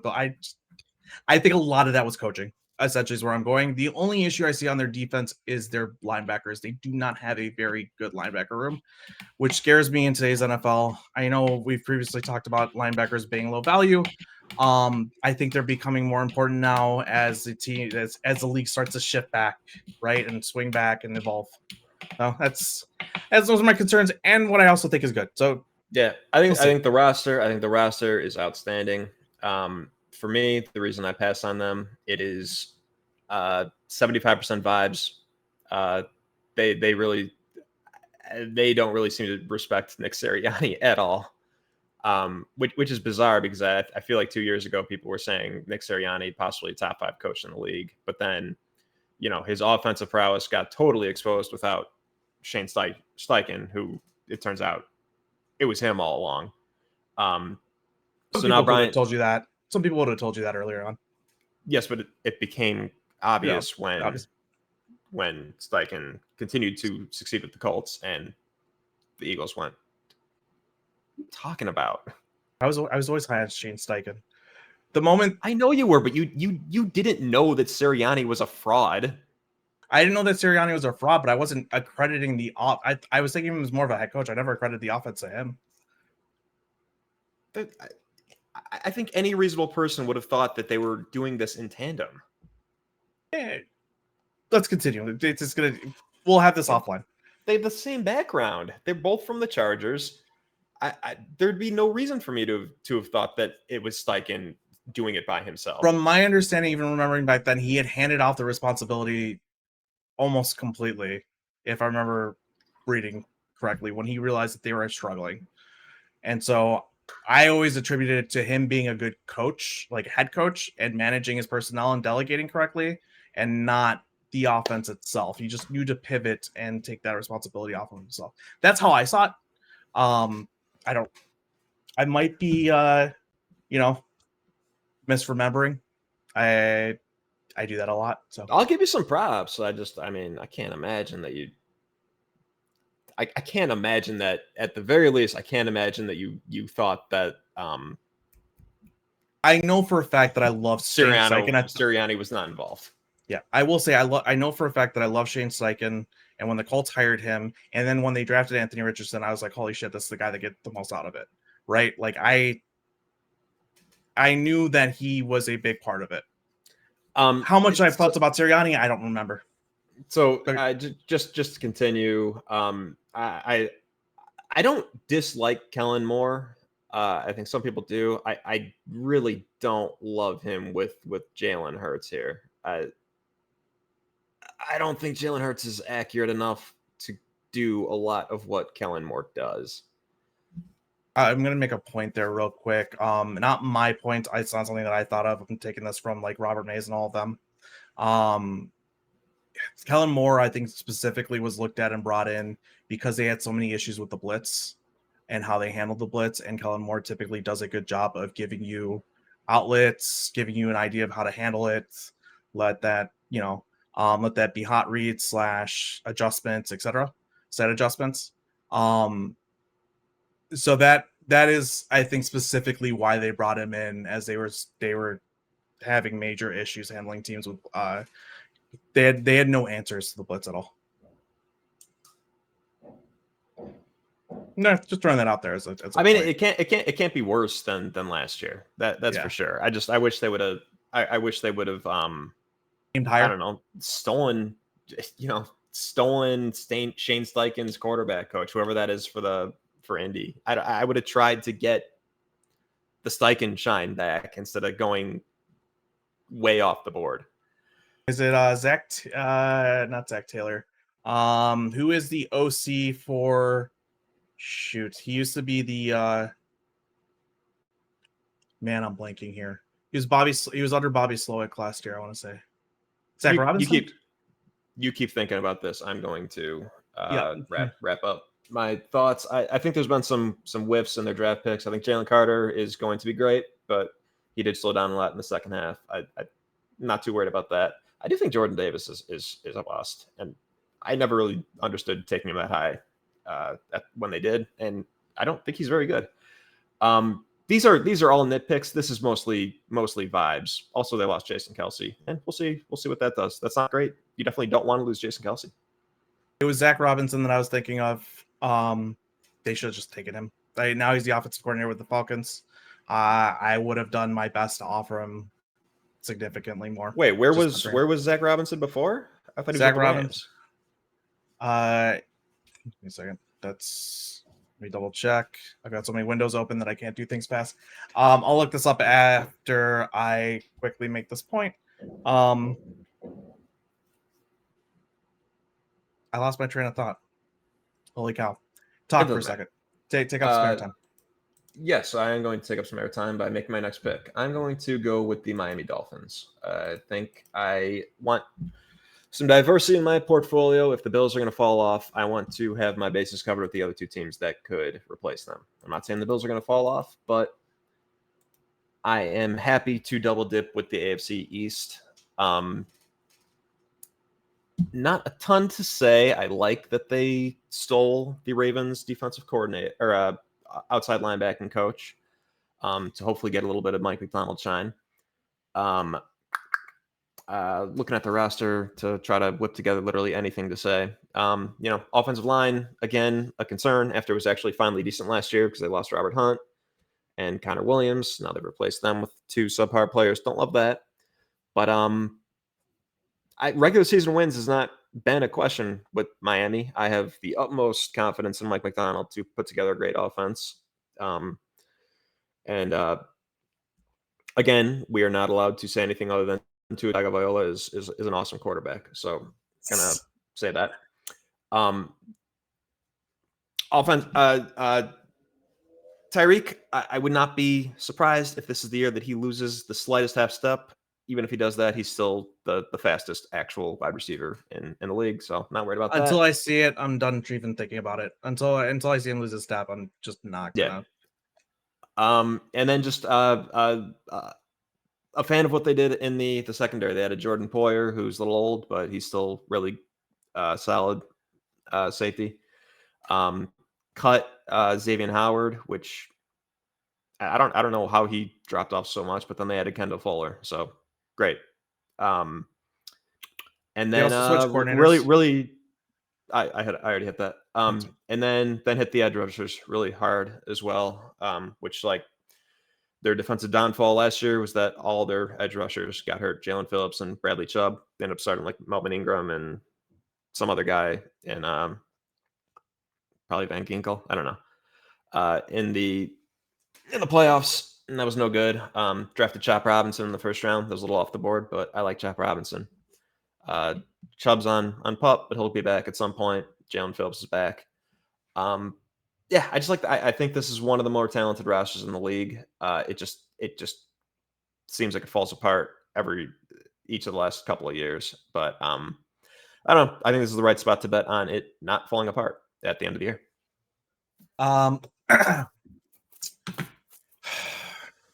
Really quickly, Zach Robinson did come from McVay. Did I say he was under Sloak with the Texans? I can't remember what I said there. I said couldn't something remember. about Sloak. I know he comes from the Shanny tree. I couldn't remember specifically. If I'm being coach. honest, I don't remember why he was even brought up. You just think that he would have been a better offensive coordinator hire? That's why I was trying to go there. He would have been a better offensive coordinator hire. I would have just gone for that. I go for the upside. Go for something no doubt about that. I think Robinson is. We'll get into the Falcons later. Yep. Now on the I'm note done, of the I'm Dolphins, done talking about the Dolphins. So as we keep going down, I'm gonna have less and less thoughts on these guys because we're starting to get to that point where it's just like, okay, we kind of know who they are. With the Dolphins,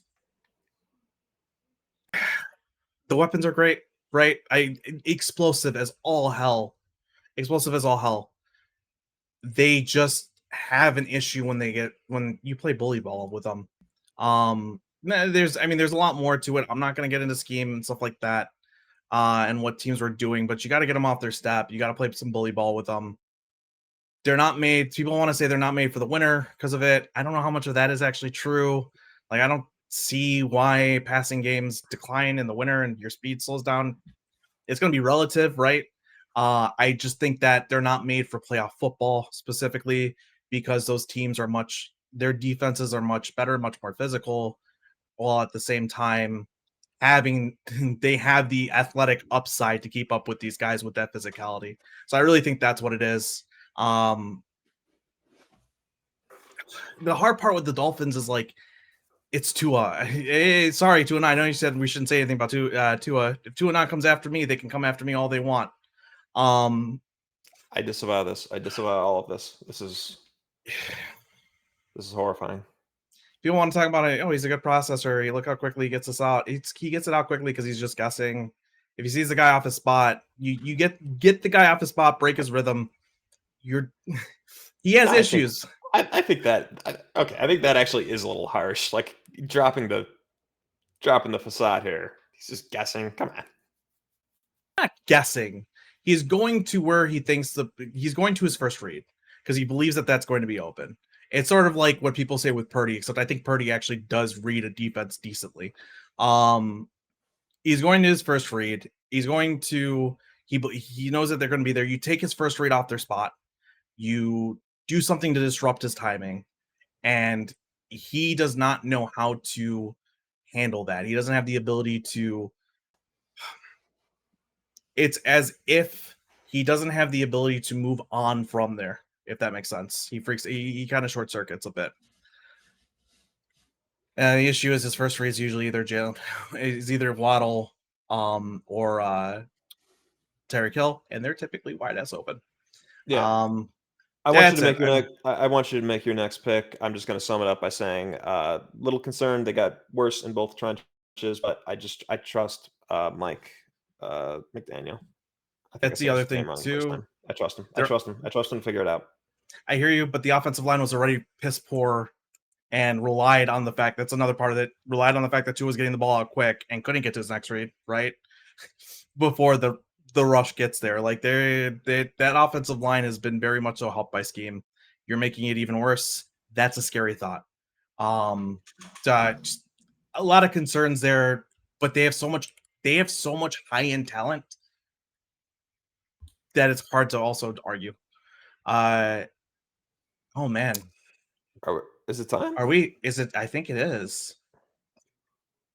Pretty close to time on my board. Yeah, we're gonna go with the Chicago Bears.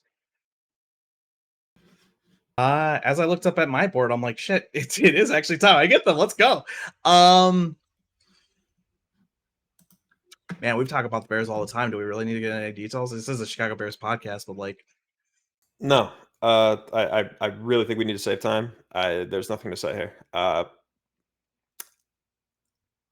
think your win prediction. We'll say it next week. yeah, I'll just throw this out there. We have incredible upside. This is all I'm gonna say. We have incredible upside. The upside's great. I said yesterday, do not let us in. Do not let us into the tournament. Once Caleb's already figured out, bury us early. The floor is probably missing out on the wild card, like missing out on the wild card, being that 8th team, I think. But we have incredible upside that I think if we get in there, if we hit that top end, we will be that team that people look at and say you don't want to play the Bears in the playoffs. Yeah, I mean, I'm stoked. I think you hit that upside. I think we have a chance of winning the division based off of the blood, how bloody it's going to be this year. I think it's a perfectly good pick. I had one team ranked ahead of them. And I am going to double check their roster and make sure I'm not completely out of my mind because it's not, I don't love it, but I'm going to do it anyway. I don't like the Texans as much as you do. I think it is time to take the Jacksonville Jaguars.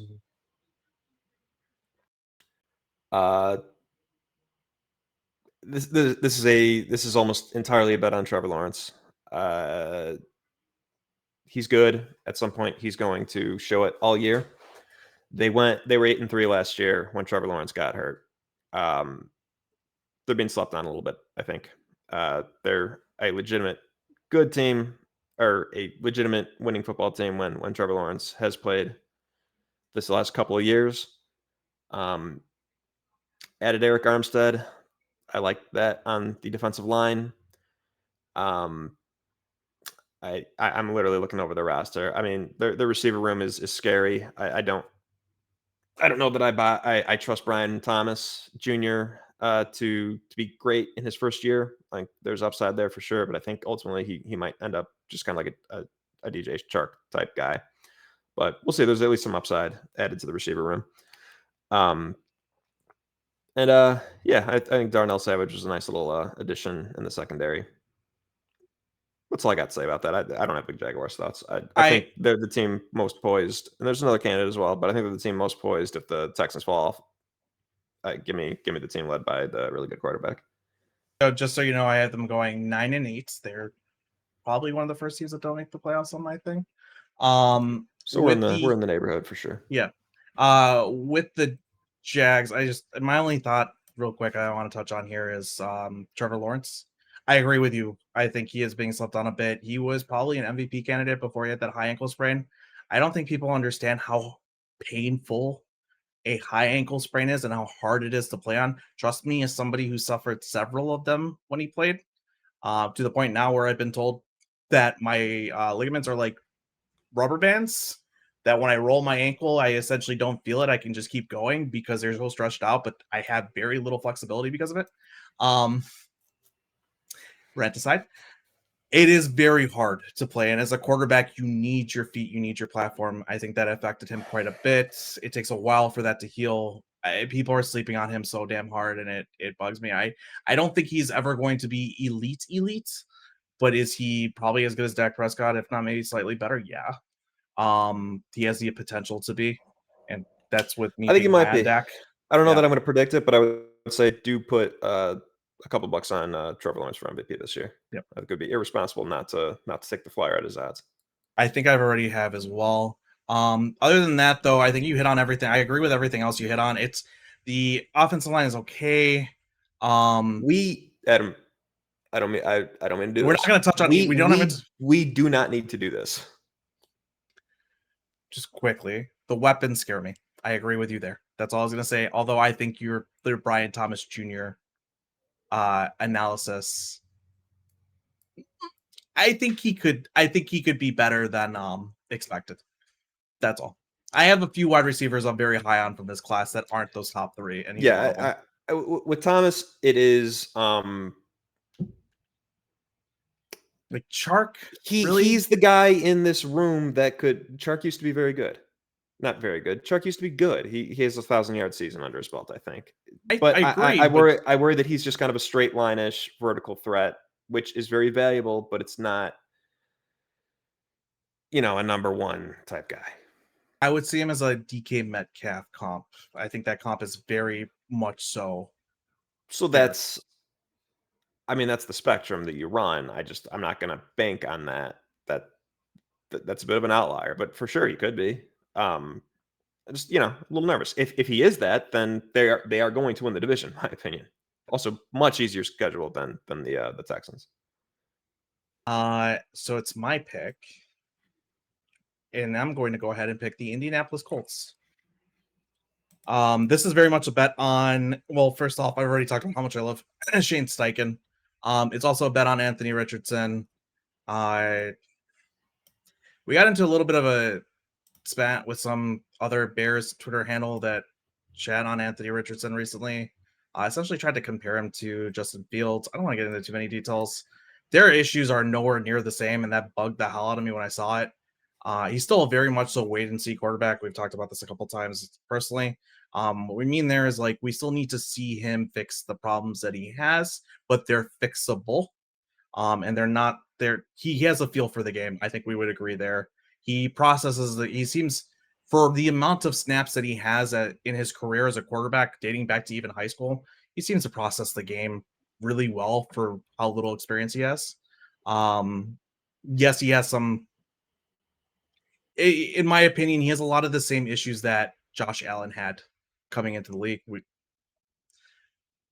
I think that those are fixable once he starts to learn the offense and he starts to be able to play in rhythm. I think a lot of his accuracy issues are due to the fact that he is not there yet to be able to play in an offense in rhythm because of the lack of experience that he has. And that causes him to sometimes get a little bit happy with his feet, leading to not setting himself up correctly to properly throw the ball. It's not a mechanics issue when he actually sets up and doesn't get a little antsy. It's perfectly fine. That's why sometimes he's like dead on. A lot like at least half the time. Those bad throws come from the fact that he's not throwing in rhythm because he hasn't figured out the offense, et cetera, et cetera. I think that's a lot to do with it. Outside of that, I love AD Mitchell. I think I love that draft pick. I can't believe he fell to the second round to them. I think we both like Michael Pittman a good bit. So you add AD Mitchell to that. That's awesome. Offensive line is perfectly fine. On the defense, I don't really have many thoughts I think that the rest of it is it's solid. I want to put it up. It's great, right? It's good enough that as if Anthony Richardson hits, I think that they're a sneaky playoff team, and not they also have a chance to win. They're in the AFC South, right? I'm not blanking here because I've been blanking all day. Yeah, they have a chance to take out the Texans or the Colts, or the They would have Texans or been the Jags. they would have been my next pick. The Richardson uncertainty is the only reason I hadn't already taken them. Mhm. I just need to wait and see. I'm so fascinated by him for all the reasons you said. The way that I put it yesterday when we were talking about it is, imagine a Madden player, 99 and everything, but like a 50 in accuracy, or a 40 in deep accuracy, a 50 in medium accuracy, a 60 in short, whatever. He's not that, but he's as close to that as we've ever seen in a quarterback. And I'm fascinated by how it's going to go. The tiebreaker for me is his coach is Shane Steichen. So I have a lot of faith there. I think it's a good pick at this point. A lot of Let me upside. quickly add one other thing just to go on the Justin Fields versus Anthony Richardson. The reason why it struck a chord with me is Justin Fields' issues obviously are pressure to sack and not throwing over the middle of the field / not really throwing the ball sometimes. Anthony Richardson isn't afraid to throw a tight window throw. He's not afraid to throw over the middle of the field. And his pressure to sack rate was under 10%, half of It's what Justin Fields was. It it is was immaculate. elite. Yeah, in college. So that was, in my opinion, just I think you called it. It essentially is racist in my mind. You had called him out on it. He had gotten pissed off by that, but he just right. I was just trolling the guy. Go on my Twitter. yeah, It's pretty fun.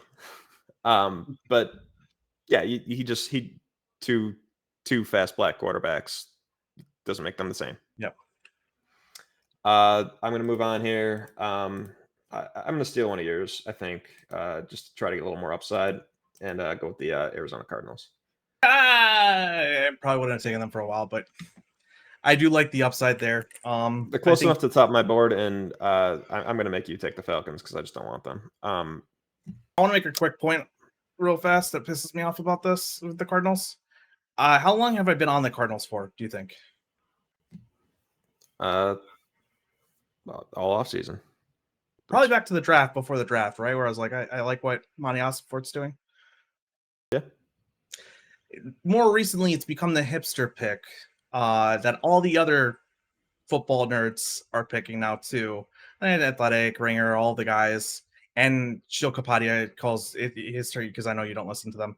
Shil Kapadia has this term for like football hipsters, with people who like Justin Herbert. Like, it's like the people who are very deeply ingrained in the game and love to like study it, etc. Is how I see it, but that's because I'm trying to be nice to myself. So again, anybody who loved Herbert, for instance, we call it a football hipster. Now that's become the football hipster pick, and it pisses me off because I'm like, I beat you guys to it, and all of a sudden you guys are saying it, and I'm mad that I don't get credit. I'm mad that it's going to sound like I'm stealing from you guys when I'm not. This was something I actually came up with on my own. Well, but sorry. Can I say this? I picked them, so I know. So go on and do your explanation. I love the Cardinals. You love the Cardinals so much you didn't even pick them just now. Yeah. I don't want to elaborate on this too much. I think Kyler Murray is another healthy. No reason not to drop $5 on the MVP odds. Good quarterback. Has gotten a weird amount of hate throughout his career. If he's healthy, the Cardinals without him went like 1-8, and with him they went, I don't know, whatever adds back up to I think 5-12 or whatever it was. And they added Marvin Harrison Jr. That's an awesome draft pick. Obviously, he's going to be one of the best receivers in the league right away, in my opinion. Some kind of weird signings on defense. Added Justin Jones from the Bears, who I think we both enjoyed his contributions to whatever extent, but certainly was not worth the contract they gave him. Also added former Bear Bilal Nichols to the defensive line, beefed up a little bit, and then took Darius Robinson in the first round, who I thought he's going to be a solid but unspectacular kind of five techie type guy. I think more than anything, just the coaching staff was really impressive. They're really frisky, and I think they have kind of Dan Campbell Lions vibes in how frisky they were, despite having a bad roster, and now time for the next step. Yeah, that's all I got. I don't want to harp on it. I Kyler Murray's being slept on. Going on quarterbacks being slept on. Kyler Murray's being slept on so damn hard, and it's so much has to do with Cliff Kingsbury and how stale that offense was, and then injury, right? Like it's let me just say this. Like we talked I think I previously talked about Cliff Kingsbury and his inability to want to move his wide receivers in any way, how static that offense is, how if you're my left wide receiver, you're always the wide receiver lined up on the left, outside the numbers, etc. Like we talk about Matt LaFleur and how great he was with Devontae Adams by moving him into the slot, moving him around, getting him open, scheming his best guy to do things.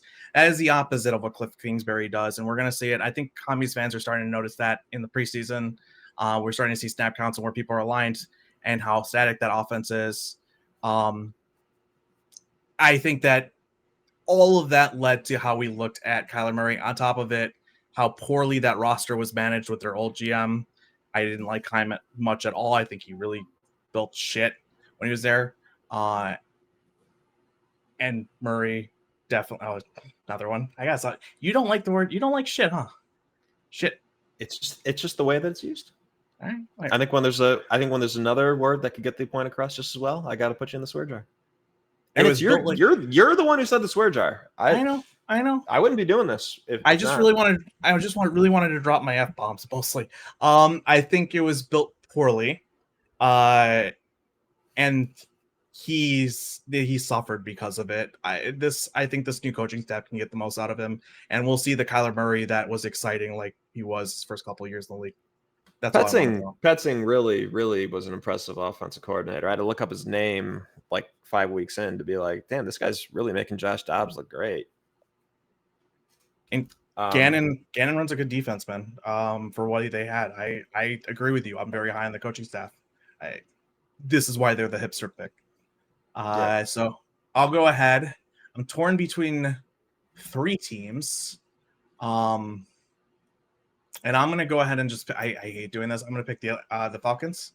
I don't like them as much as most. I didn't like them last year. They were the hipster team last year. This is where I disagreed with the hipsters.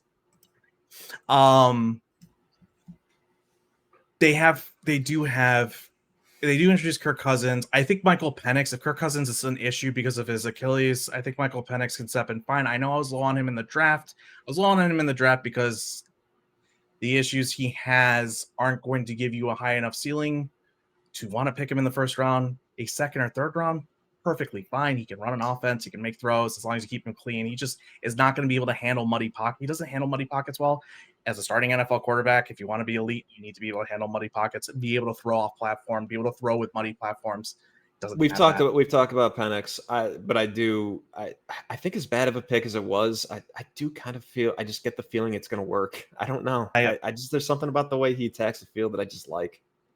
I think in this offense, with the weapons that they have, I would agree with you. But on top of that, they still have Kirk Cousins, who is, he is that last bit you need. Like he's, in my opinion, the last quarterback you can have before you probably don't have a quarterback that can win you a Super Bowl or get you to a Super Bowl. Him and Goff are over there, which he's up there. Like, we don't need to go into the weapons. The defense is, it's a D'Amico Ryans team. So, no, Raheem Morris. Man, why did I just flip him again? My brain's off today, guys. It's Raheem Morris. I trust him. He's a great coach. He's been a great coach. Yeah, I don't know. I think it's because of the 49ers connection. Well, like a crazy 15-year sabbatical that he took, and he was in that weird Bucks situation when he was like, I think in his late 20s. So unfair to him, though. But man. in the meantime, he's gotten experience with like a ton of different head coaches. God, I can't remember all the staffs he was on. Obviously, that Niners or Commanders staff, but also recently, running McVay stuff, or I guess like Brandon Staley, Fangio stuff for the Rams. And then before that, he was doing a bunch of cover three stuff somewhere elsewhere. I can't remember the exact resume, but in the 15 years, he's gained a lot of experience, and he's always been considered a great leader personality. So in terms of head coach hires, I really like that one. I don't care about the Falcons. I don't if they're good for them. I foresee something going wrong. I don't know. That's the thing, and that's why they're picked this late, right? We're at number 19, dude. Like Yeah, we're coming to a point where these guys, there are gonna be a lot of things that are wrong. There's gonna be a lot of things that could happen with these teams. At this, I don't feel comfortable with any of these teams we're picking. Not 19, sorry, I take two off of that 17 because I got our names up there. But that all that said, they're in an easiest division. Like that, you got yeah. two. There are so many reasons to have already picked them. I think we probably are too low. Like they probably Yep. are going to win the South, and their road to 10 wins is pretty easy. I don't know. I'll believe it when I see it. Yep. All right. What you got? Moving on, I am going to hedge. I don't love this team this year, but I'm going to. I think now is the time where I need to deviate from my rankings a little bit and make sure I don't miss on a potentially good team, and I'm going to take the Browns. A lot of reasons not to like them. Deshaun Watson, at no point in his Cleveland career, has been a good football player, and he is an even worse human being. They will not get the Joe Flacco incredible run because he's no longer on their team. But I look at the roster, and there are no holes besides quarterback and also running back being the running What's back going being on with hurt. Nick Chubb? Any injury update there? I haven't looked into it. I think he's expected to miss the first 4 to 6 weeks, whatever. He's probably going to start on pup. But he also was hurt almost all of last year, and they still went like 11-6 and made the playoffs. Yep. I expect them to regress, but I mean, it's a really awesome roster. I just think it's held back by Watson, and if I'm being honest, I think it's held back a little bit by Stefanski, coach of the year. I'm not going to argue against that point with Stefanski. I will say their defense is absolutely studded, like star-studded. It is a extremely well-built defense. That is a defense I will not bet against. On top of that, they have good weapons, but yeah, Deshaun Watson, I agree with you. He has not been anything like. Is he better than Zach Wilson right now? Like honestly, do you think Yes, he yes. really? He at least had his moments. Like that comeback against the Ravens, he was balling out. But the lows were It so just doesn't low. happen. Yeah, The lows were so. I mean, they might have been just as low as like Zach Wilson rookie I year do remember lows. watching a Steelers game earlier in the year, and he kept scrambling out and dodging pass rushers like old vintage Deshaun Watson style. And I would say to myself, I think I said this to you at the time, like, "Oh man, we're here comes the classic Deshaun moment," and then he launches the ball out of bounds. Old I've seen. Deshaun is dodging 5 tackles and completing the pass 30 yards downfield, Mm. and that was missing. He's had injury issues. He currently, I believe, is battling arm fatigue. Um, I don't like him. I don't like them. That's why they went this low. But he still is Deshaun Watson. It might still be in there. And if so, it is a steal this late. I got to go for the upside Sure. of that. That's fair. And the roster is. You're right. There are no holes outside of those two. It's extremely well built. Yeah. Moving on. I'm gonna go ahead and take the Seattle Seahawks. I was really thinking about them. I would have taken them probably. When I picked the Falcons, I was between them two. So when you took the Browns, I was very happy. They're a sneaky wildcard team. It's really hard because there's a couple sneaky wildcard teams, I think.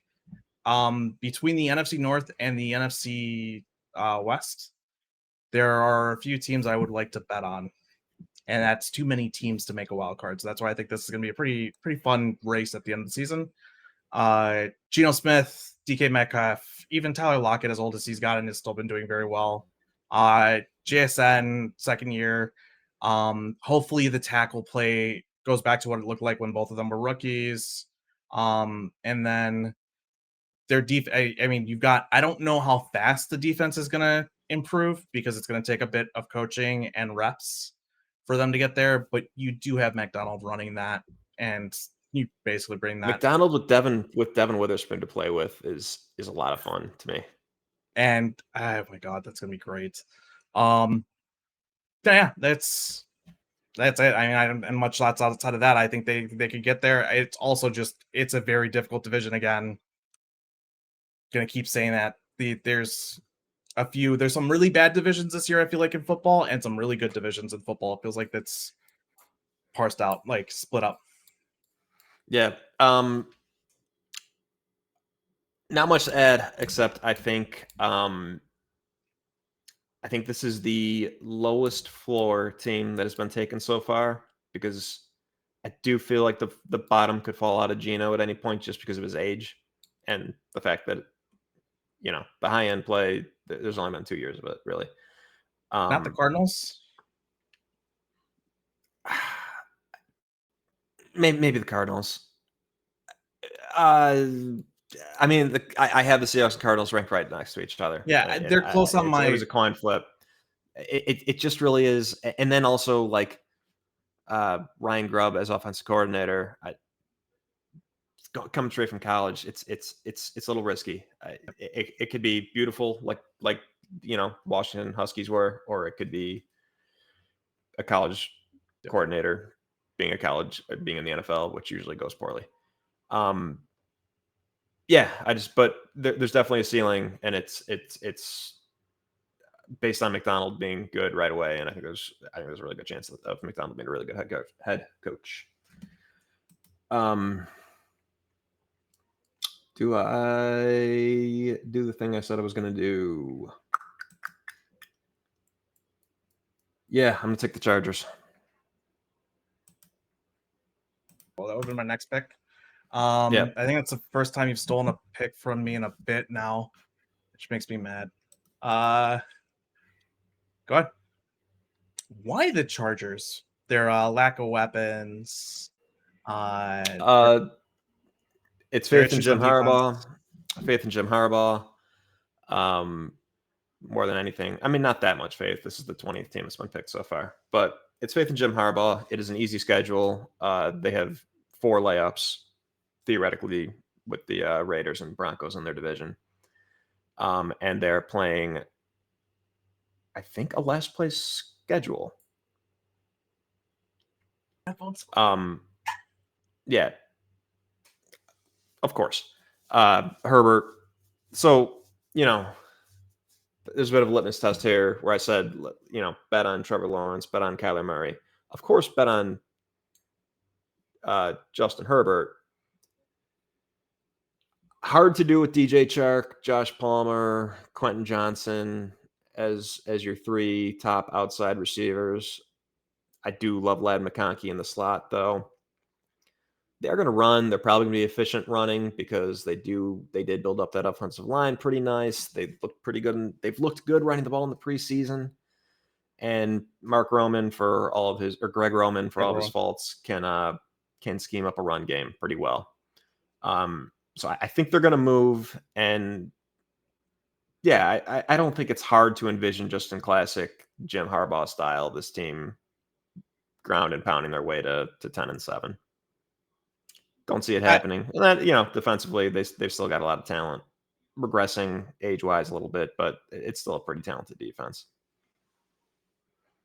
I think a lot of it has to do with Herbert and Harbaugh in my mind. I agree with those 2 points. I don't trust Greg Roman, but again, you've got Harbaugh there checking him. Don't trust him, and but you know what he's going to do, and what he does, the things he does well, he still does do well. And the last time they were together, Harbaugh and Roman, was with the 49ers, and that offense looked eccentric. So I was trying to think of a good word. I mean, they definitely introduced the read option with Kaepernick, so I guess that was a little eccentric. It was fun. It was fun to watch. I'll just say that. My issue is that defense, I mean, it just does not have much young talent on it. And that scares me. I love Lad McConkey. I agree there. Justin Herbert. Where do you have Justin Herbert on your quarterback rankings? It depends on the day. It could be third, it could be fifth. It's about the same. I agree. And you just don't bet against that, in my opinion, even though you probably could have a couple of times and gotten it right, but it's not his fault that his defense gives up Yeah, 35 to 40 points a game. You probably should have bet against it and should have bet against Justin Herbert for basically every game of his career and probably come out pretty well in the net positive. But don't do it. Don't still do it. Don't continue to do it. Don't do it because you think it's Justin Herbert's fault, is what I will say. Yes. So yeah, on that note, oh God, I don't like any of these teams. I'm gonna go ahead and take the Pits. Oh God, I don't want to do that. It was about to come out of my mouth. I don't want to do it. I don't want to do the Saints either. I don't like either of these teams. I'm gonna take the Pittsburgh Steelers. I'm not taking the Saints out of my morals. Just out of spite. I do think that they're probably a better pick here, specifically because of the upside that they have. They have some serious high-end talent. They just have so many holes on the roster. It bothers me. The Steelers is a Mike Tomlin bet. I hate that quarterback room so damn much. And we've already said, I don't care what you guys say about as Bears fans with Justin Fields. We've seen how bad, like, it does not look good in the preseason. It just does not. He's making the same mistakes. It's going to be Russell Wilson, which also has not looked good in the preseason. Oh, but it's Mike Tomlin. He's never had a losing season, not once. Yeah. So I got to make that bet. I think I do have to.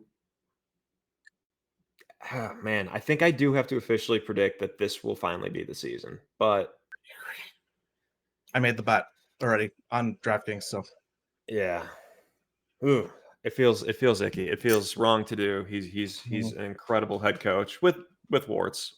Man, even Arthur Smith. He's never actually been a bad offensive coordinator before. He's only been a bad head coach. So it's like I don't like it, but like also maybe it's good. Maybe that is right. I don't know. His personnel usage was weird as a head coach. I don't know if that'll translate over to how he does it now as an offensive coordinator. But yeah, he was with the Titans before he was the head coach of the Falcons, correct? That offense looked, I mean, he made Tannehill look great. But also screw that guy. I hate that guy.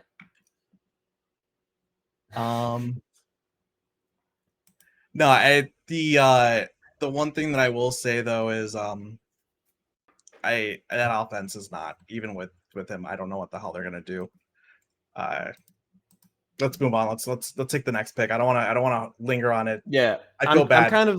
I'm kind of excited to do this one, even though I think there's some floor issues, but still enough ceiling that I got to go with the Los Angeles Rams. To be clear, I am betting they're under, but it is Matthew Stafford throwing to Puka Nacua and Cooper Kupp. It is a team coached by Sean McVay, and it is a team that defensively did improve every single area except one. And the reason that they lasted this long is mostly that one, and it is Aaron Donald. I wonder how much of Kobe Turner, for example, and Byron Young, for example, how much they benefited from Aaron Donald still warranting triple teams until the day before he retired. I'm scared about it. I think it's going to go pretty poorly on defense, especially since they also lost Raheem Morris coordinating the defense. I still got to say that Matthew Stafford last year was he was my MVP. I'm just going to say I would have voted for Matthew Stafford to be the MVP of the league last year.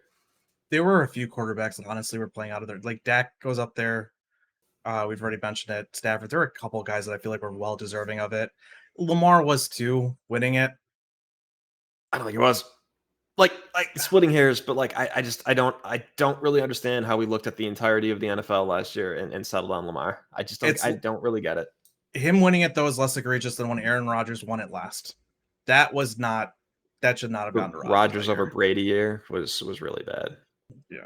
I think There was that's not gonna, also yeah.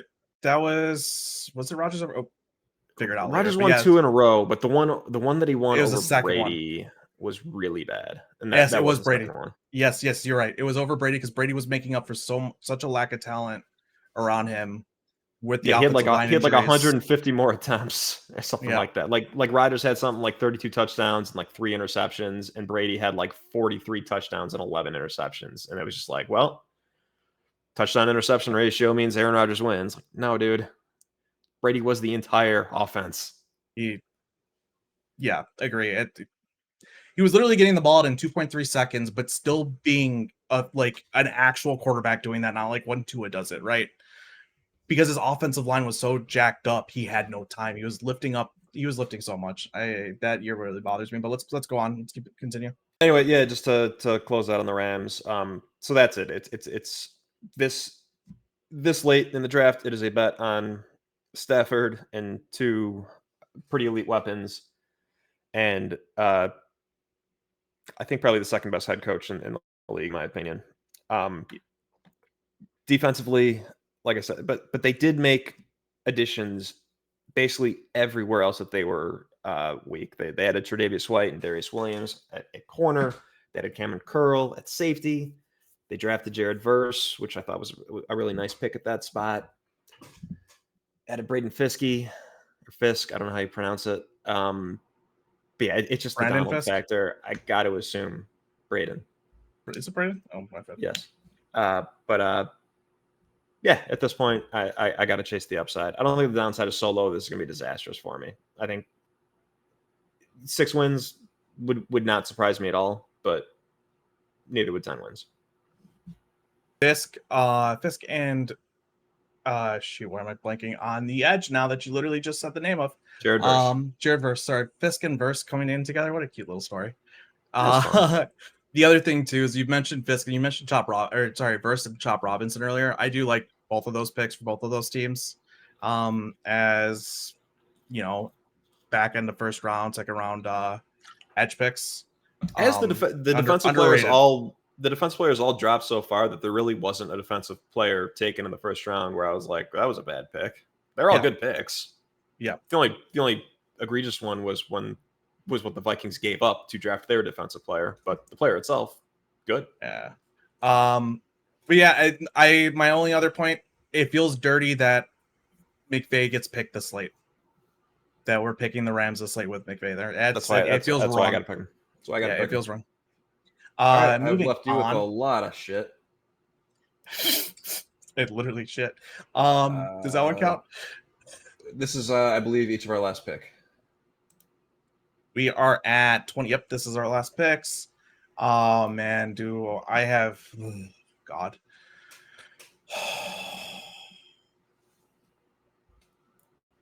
This is ugly. I hate the idea of doing that. We're gonna have to go with the Bucks because I'm just staying away from the Saints.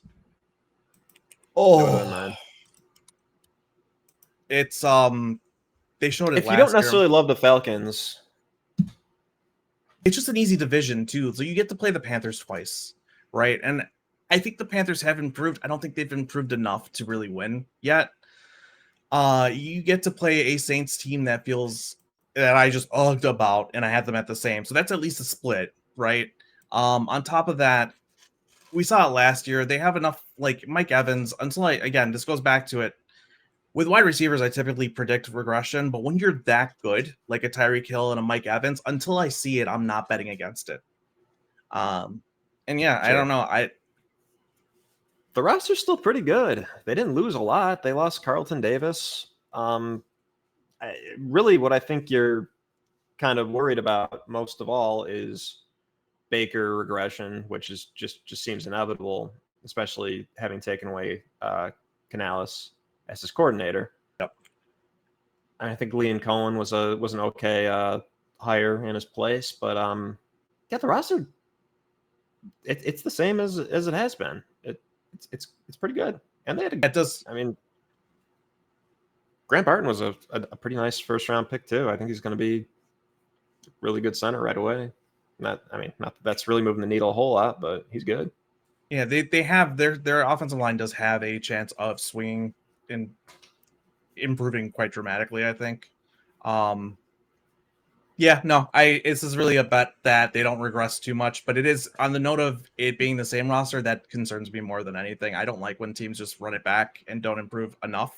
But I think they'll be fine for the most part this year. They are aging a bit, and we'll see. Um, Hopefully Baker doesn't do the thing that he always does and have a bad year after a good year.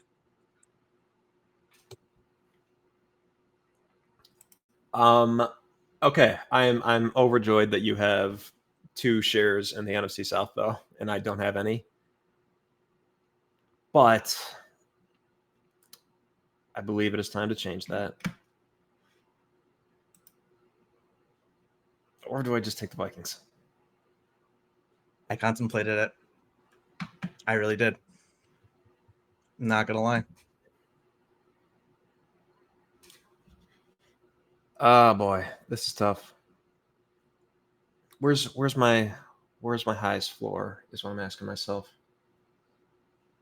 I don't want to lose because I took a team that won 4 Oh, games. I could answer what the floor is, but I think you're missing out on a ceiling. I'm not interested in any of these ceilings. I don't It's not that high, don't get me wrong, but it's a couple games higher, I would say. man. Yeah, this is tough. I'm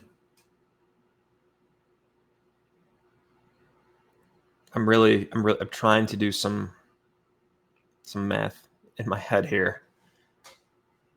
You know what? We're gonna go look at the strength of schedule really quick and probably base it off of that. Saints have the 5th easiest. I gotta go with Saints. All right. I was going to say that the floor is higher with the Saints and that the ceiling is higher with the Vikings in the sense that, well, we'll talk about it. Why the Saints over the Vikings? You give me your reasons. Because their strength of schedule is better, and I think they could. I think a break or two, and they could still win the division. It's a weak division. The defense is still good. They've actually managed to add a little bit to the defense in Chase Young. There's their rookie safety last year. I can't remember his name. Howden, I think, was pretty good. The defense is still good. The offensive line, kind of a disaster. Derek Carr, a disaster. But they hired Clint Kubiak, and their offense has been really poorly coordinated ever since Peyton left. And I think Kubiak gives me just enough. And I also really love A.T. Perry, I gotta say. Like I loved him coming out in the draft. He's made some plays. I like that he's gonna get some opportunities with Michael Thomas gone. There's just enough here that makes me say, sure, it's the last pick of the thing. I think they could win 10 games if a lot of things go their way, and I don't think it's super likely they'll lose more than like 11. So yeah, let's trust my other 11 horses in this race and plug my nose and go with the Saints. My thought is Derek Carr on that offense with a bad offensive line. Derek Carr has issues with pressure. I mean, he literally he just absolutely breaks down. I brought it up with Goff. Honestly, he's significantly worse, right? He also doesn't like to take a lot of. He's got some explosive pass catchers. They're honestly great weapons. Doesn't like to throw the ball downfield. Doesn't take advantage of them as often as he should. That's where my issue is with them. But I think he gives you a little more of a horizontal offense now with Kubiak. Maybe that helps it. Yep. On that note, though, you're right. And may I say, we were just talking yesterday about how there has not been a Dak Prescott-esque rookie in a while, just like a 4th round pick that pops. A later round pick, yep. Maybe Spencer Rattler can be that. That honestly could happen. I'm not going to even push back on it. My big thing, though, is or to add to why I mentioned their floor being higher is that defense. Dennis Allen is a really good defensive coordinator. That defense is great. I don't know how he is as a head coach, but as a DC, he's he's going to keep that defense, I think, running, as you were saying. It's still a very good defense. That raises, I think, their floor quite a bit. Plus, Derek Carr still adds a bit of a floor versus like Darnold. Now, here's my thing, and we'll talk about the Vikings probably in a minute, but like Kevin Stefanski, or not Kevin Stefanski, sorry. My God, I'm twisting everyone's name today. It's one of those days, huh? Their head coach. Jesus Christ. The Saints head coach, Dennis Allen? No. The Vikings head coach. Oh, Kevin O'Connell. Kevin O'Connell, KOC. We are gonna get to them. Let's just get to them when we get to them. What we do? Yep. So that is that. How are we on time? Do we want to play a quick round of golf, or do we want to?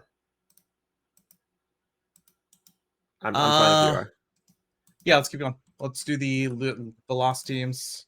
Okay, so with the first pick, I don't think this is actually going to be the worst team in football, just because. I mean, it's hard to be the worst team in football twice in a row, but I think it is the safest bet not to surprise me and win way too many games and lose this for me. So I'm going to go with the Carolina Panthers. Why are they so bad? Bryce Young is one of the worst rookie quarterbacks of all time. I don't really see any reason to have any faith in him. I had nothing to add there. I like it as a safe pick. I don't think they'll be the worst team in the league. My bet for the worst team in the league is the Broncos. I don't believe in Sean Payton. I didn't believe in Sean Payton when they traded for him. I think a lot of times we see coaches that do well because they have a Hall of Fame quarterback. He ended up going 8-8 like 3 or 4 years in a row with Drew Brees. A lot of like Drew Brees' prime was spent being on a mediocre team. Yeah, then they got the crazy draft class and it saved exploded. them. And so, like, how I don't know how you can tell me, oh my God, look at this guy as like an offensive coach, et cetera, et cetera. And then on top of it, Bo Nix, what is Bo Nix really offering you? People talk about how polished he is, now he gets off the ball out quick. I am with people who say he's a check down Charlie. A lot of the Oregon offense was the screen game. Don't confuse screen game and RPOs, which RPOs are much more effective in college due to the rules, with things that can translate in the NFL. People think that this is going to be the Drew Brees offense. I think that the defenses will be able to adjust, and he's nowhere near as lethally accurate on turn throws as Drew Brees was. So I don't see how this goes. And then on top of it, outside of Surtain, I just don't care for this defense. No, it all looks like absolute trash to me. The only thing that could save it, I mean, the only argument is maybe Payton is good. Like that's really the only argument for what I'm looking at here. This roster, it's. Yep. I like the running back room, but that's an issue because I like 3 of the running backs, and we talked about it. I don't know if I could draft any of the 3 unless I hope one of them gets injured and handcuff it. But that's it. Yeah, I guess I to compliment them, I'll say their offensive line is a lot better than a typical second worst team in the league is. However, I had the Broncos as my second worst team on this list, so that is a good pick. I am actually going to go off the board a little bit here because I really want to make sure I avoid whammies, because I think the way to ensure that we lose this is by accidentally picking a 10-win team. So I'm going to play it safe and pick the New England Patriots, who have the second hardest schedule in the league and have 3 clearly better teams than them in their division. Love Drake May. Don't know if Drake May is going to start the season with them. He'll definitely play a lot, but they have no weapons. Their offensive line is garbage, and their defense, while fine, just traded one of their best players. So I'm not worried about them making any noise at all. I like Jalen Polk. I have quite a bit coming out of the draft as a number 2. Javon Baker, I thought was a good late round pick, but again, he's not going to be your number 1, and I think he's having some issues in preseason. Yeah, I don't think he's going to see the field. They just don't have anything around them. That offensive line is absolutely atrocious. Now, I will say this. Yeah, they lost Matthew Judon. I do think Judon got schemed up a ton and is a little overrated. We talked about it a bit. That defense is still very good, and Mayo's still running it. I think you did a good job of avoiding a 10-win team, but I think they could be a 6 or 7-win team if Drake May pops. Which I don't know if that. I think that's the Drake May pop scenario truly is 7 wins. I don't. Yeah, I don't. Yep. I can't really envision much higher. Yep. Granted, you could have said the same thing about the Texans last year. Now, It's on me, I guess. I don't know, but I will I'm say pretty comfortable here. May played with shit at North Carolina, so like he's used to it. If there's a quarterback that can overcome it based off of what he had to deal with, it's especially a shitty offensive line. It was Drake May, and Caleb Ooh, too. But I was just about to say, I wanted to point out to you that I am not going to dock you for saying shit that first time because he did play with shit, and that was the only word to use. But then you said shitty again, so mm, 6. I knew it as I said it. I didn't care because it's the only way I want to explain that what he had to deal with. Now on that note, There's no uh, penalty for too many swears in the swear jar. Besides, I am going to force you to eat 10 more pancakes. But on that note, a pancake for every swear. Actually, only 6 so far. um, hopefully Danny Dimes doesn't end up making me eat. No, actually, no. This is gonna be the pancake bet, and hopefully he doesn't make me do whatever the hell we're gonna end up doing for this because I'm gonna go ahead and pick the Giants. I like Neighbors a lot as an addition, but outside of that, what the hell do they really have anywhere on that offense? And Pretty strong front 7 on defense, especially with the Burns very strong, pick. very strong front seven. I'm forgetting who their non-Lawrence trench guys are.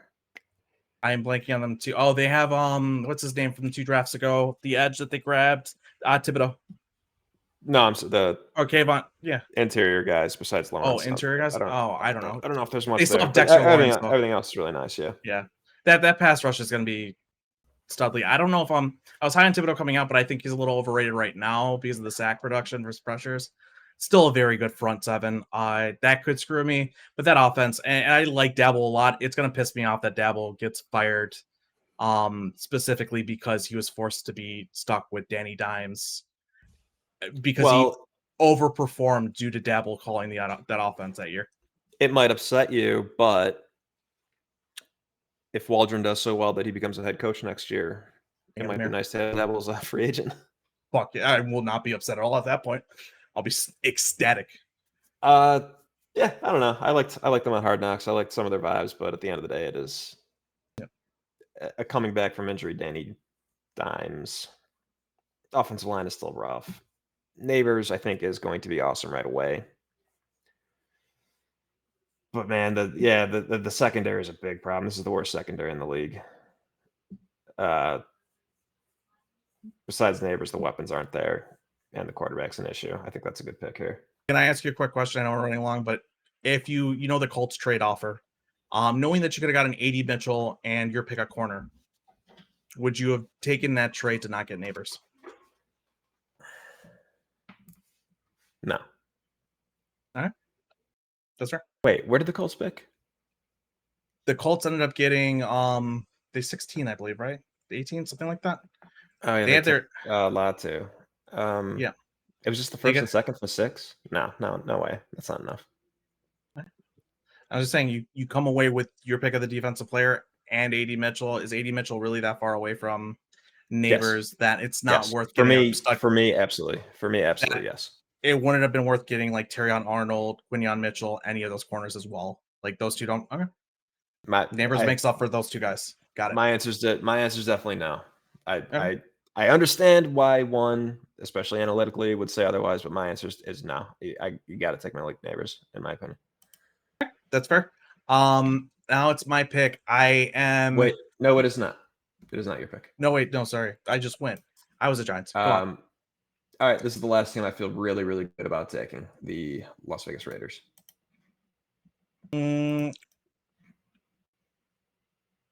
Yeah, that's it. I'm between them. I have one other team that I feel good about. So thank you for making my decision for me. Yeah, yours. We'll get to yours in a second. I'll say why I didn't pick them. But yeah, I mean Gardner Minshew and Aiden O'Connell are the quarterbacks, and they benefited last year from Antonio Pierce replacing Josh McDaniel, but I don't think that was real. I kind of hope it is. It would be fun for Pierce to basically show up out of nowhere and be a good head coach, but all he did was run the ball a lot, and the defense played well for him. But I think given the offseason, given the shine of oh fun, Josh McDaniel's not our head coach anymore, I I see all that stuff progressing, and then when you look at the roster, it's two pretty good edges. Christian Wilkins was a nice addition on the defensive line as well, but not a fan of the rest of this defense. Not a fan of most of this offensive line. Cody Whitehair's their starting left guard. Jesus. And yeah, just I mean, fantasy wise, I still trust Devontae Adams. I think he's pretty quarterback agnostic. I think Brock Bowers and Michael Mayer is a fun little tight end tandem that I think Luke Getsy will probably exclusively play 20, 22 or 12 maybe.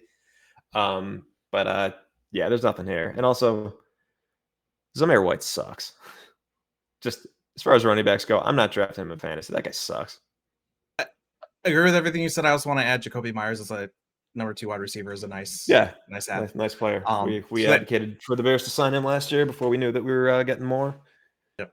Still would have signed him, though. Yeah, for sure. Wish we had. Granted, butterfly effect. Now I guess it's good that we didn't because we have what we have. Yeah, go ahead and take the team I assume we're going to take. Yeah, so the Washington Commanders with the commies. Go on. Why didn't you pick I'm just going to really quick. I'm just afraid that we are wrong. We could be wrong. That's it.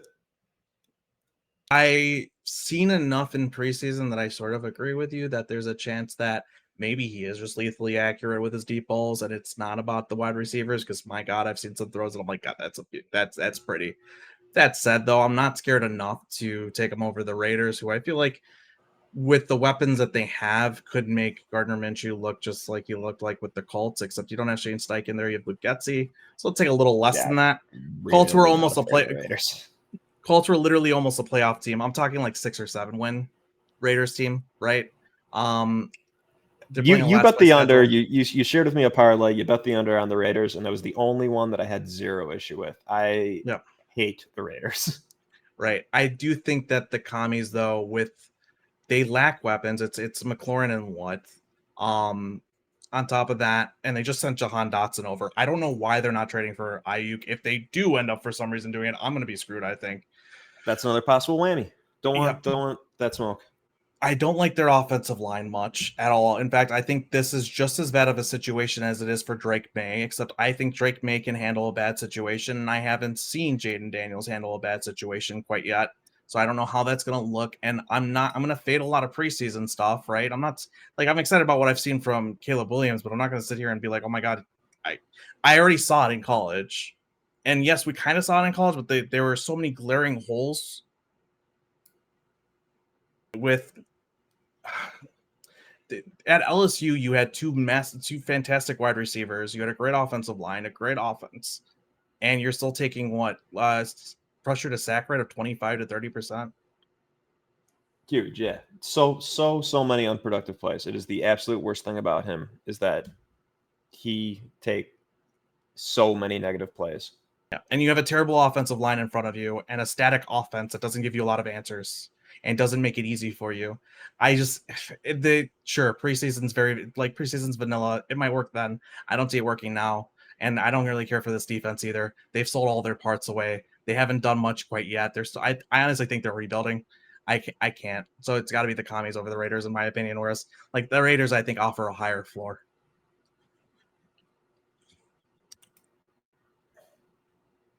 I'm just. What if Daniels is awesome? I don't think there's a chance. I don't think so. I want to be very clear that I think he is going to be a bust, but I could be wrong. I mean, I agree. There's a chance. There's always a chance. I ate my words on Anthony Richardson because of the accuracy issues. Literally 5 weeks. I got 4 weeks of him, and I was already like, oh no, I'm wrong. Like, he's not going to be that bad. I could be doing the same. I could be eating crow real fast. Yeah. So we got 2 teams left, and I know. I think they both have pretty high ceilings. I'm wondering what the more likely thing is.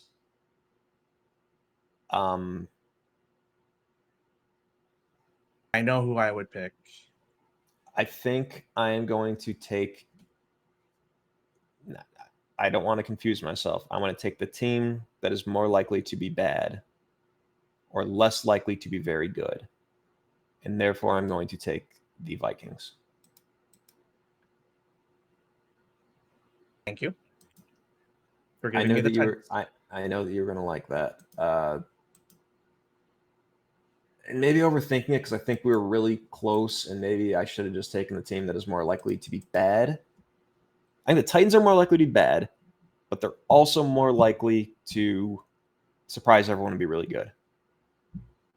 It's just all on Levis, and I still got a little love for Levis. They added L'Jarius Sneed on defense. They added Chidobe Awuzie. Drafted T'Vondre Sweat to plug up the nose. They've got. Remember that defensive personnel wasn't very good to begin with and was really carried by Vrabel.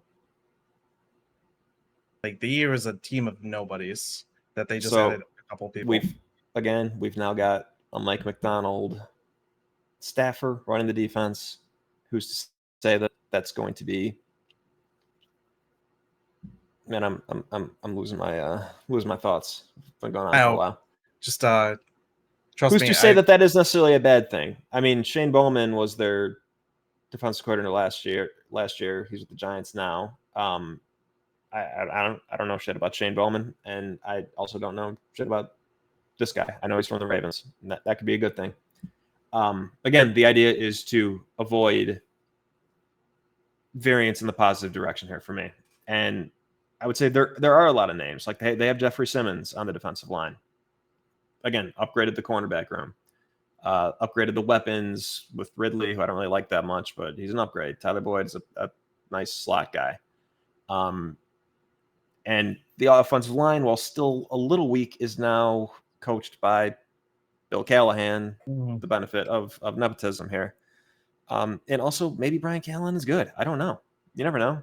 Honestly, Nepo hires usually do work out. So, well, hold on really quickly. I find it funny that we called a Nepo hire when Bill Callahan is the best offensive line. I know it literally is a Nepo hire, but he is the best offensive line coach. I'm saying reverse Nepo. Brian is head coach because they knew that they could get Bill.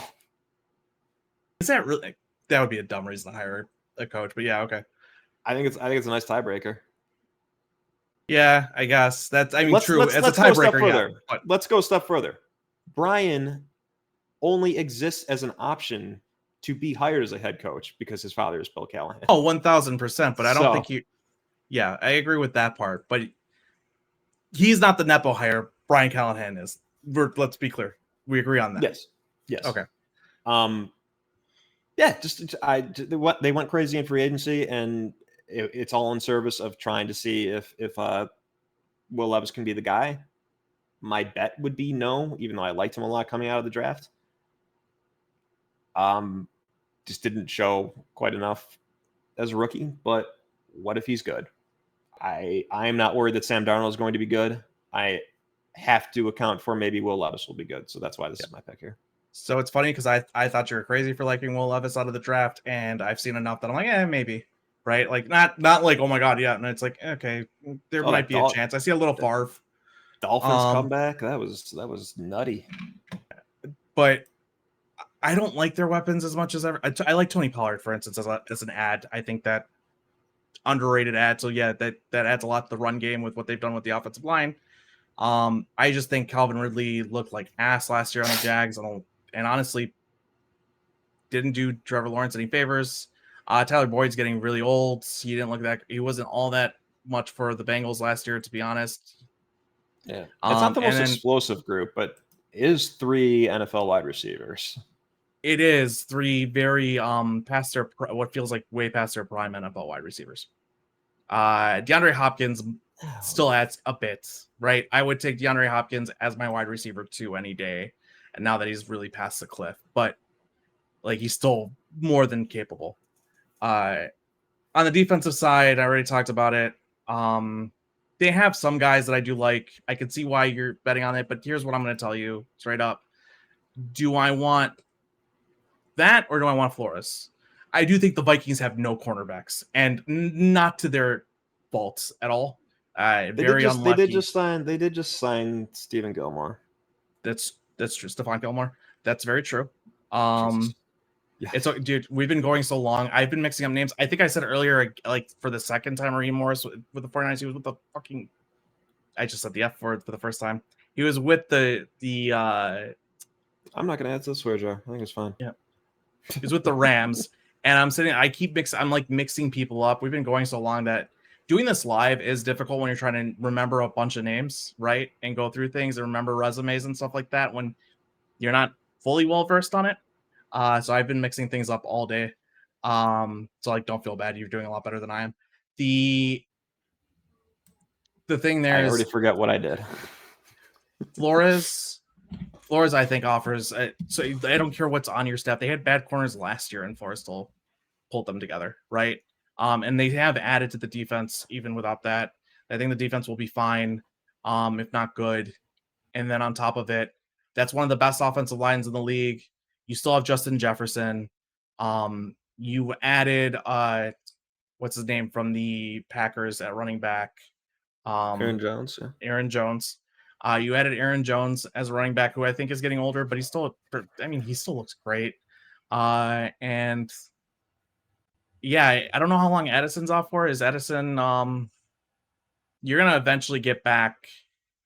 I don't think Edison's out at all. I don't think Edison going up for a suspension, or did not? What am I thinking of here? He deserves a suspension, but that stuff takes a while. I think. I don't think he's suspended. He may be. Okay, I don't know. If he's not suspended yet, great. You still have Addison over there. He probably does deserve one. I shouldn't say great. And then TJ Hawkinson's eventually going to rejoin the team, and recover. So like the weapons are explosive, the offensive line is explosive, and then I think Kevin O'Connell's a fantastic head coach. On top of that, a great offensive coordinator and offensive play caller. So yeah. I just see that. I see the offense. I see Flores with that defense and what this offense can do, regardless of quarterback. Really, giving them a high floor that they can, get 8 or 9 wins, and actually scare us and make us all wrong. Yeah, I hate saying that. I don't disagree, but again, the tiebreakers were two things here. Darnold is the most important thing, and the division. The Titans have a road to winning the division. It's not a hugely realistic road, but it's a road. I don't think the Vikings have any road. Even if two teams disappoint in the NFC North, not all three are going to do it. I agree with you, and it really is a division. On top of that, I think we play the AFC South, so you're talking about, we're technically the Titans will play the Vikings in a pivotal game for us. Yep, that's going to be appointment TV. That's gonna be fun. That's what I was about to say. Bar somewhere. There'll be a Bears game on simultaneously, most likely, but you and I'll be focused on Titans Vikings. On top of that, they'll have some shared opponents. They'll have at least 4 shared opponents, which is gonna be fun, or 3 shared opponents. So this will make it good.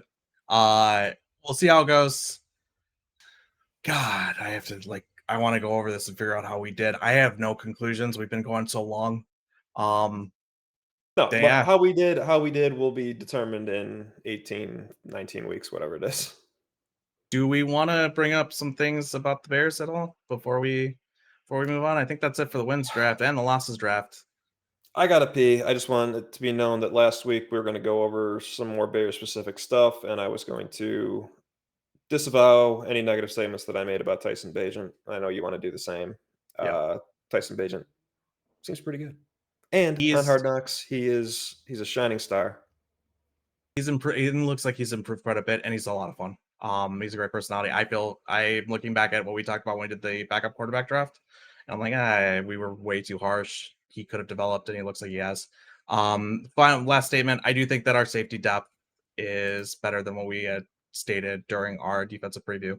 I just want to throw that out there. It looks like Elijah Hicks is coming off real nice, and then Owens. You mentioned you wanted to say that, and I guess technically may be true, but I'm not gonna.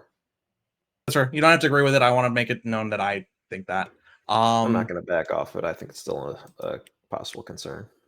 Cool. Awesome. So if that's all, it's Adam. That's Kevin. This has been Virginia's DMs. Bye.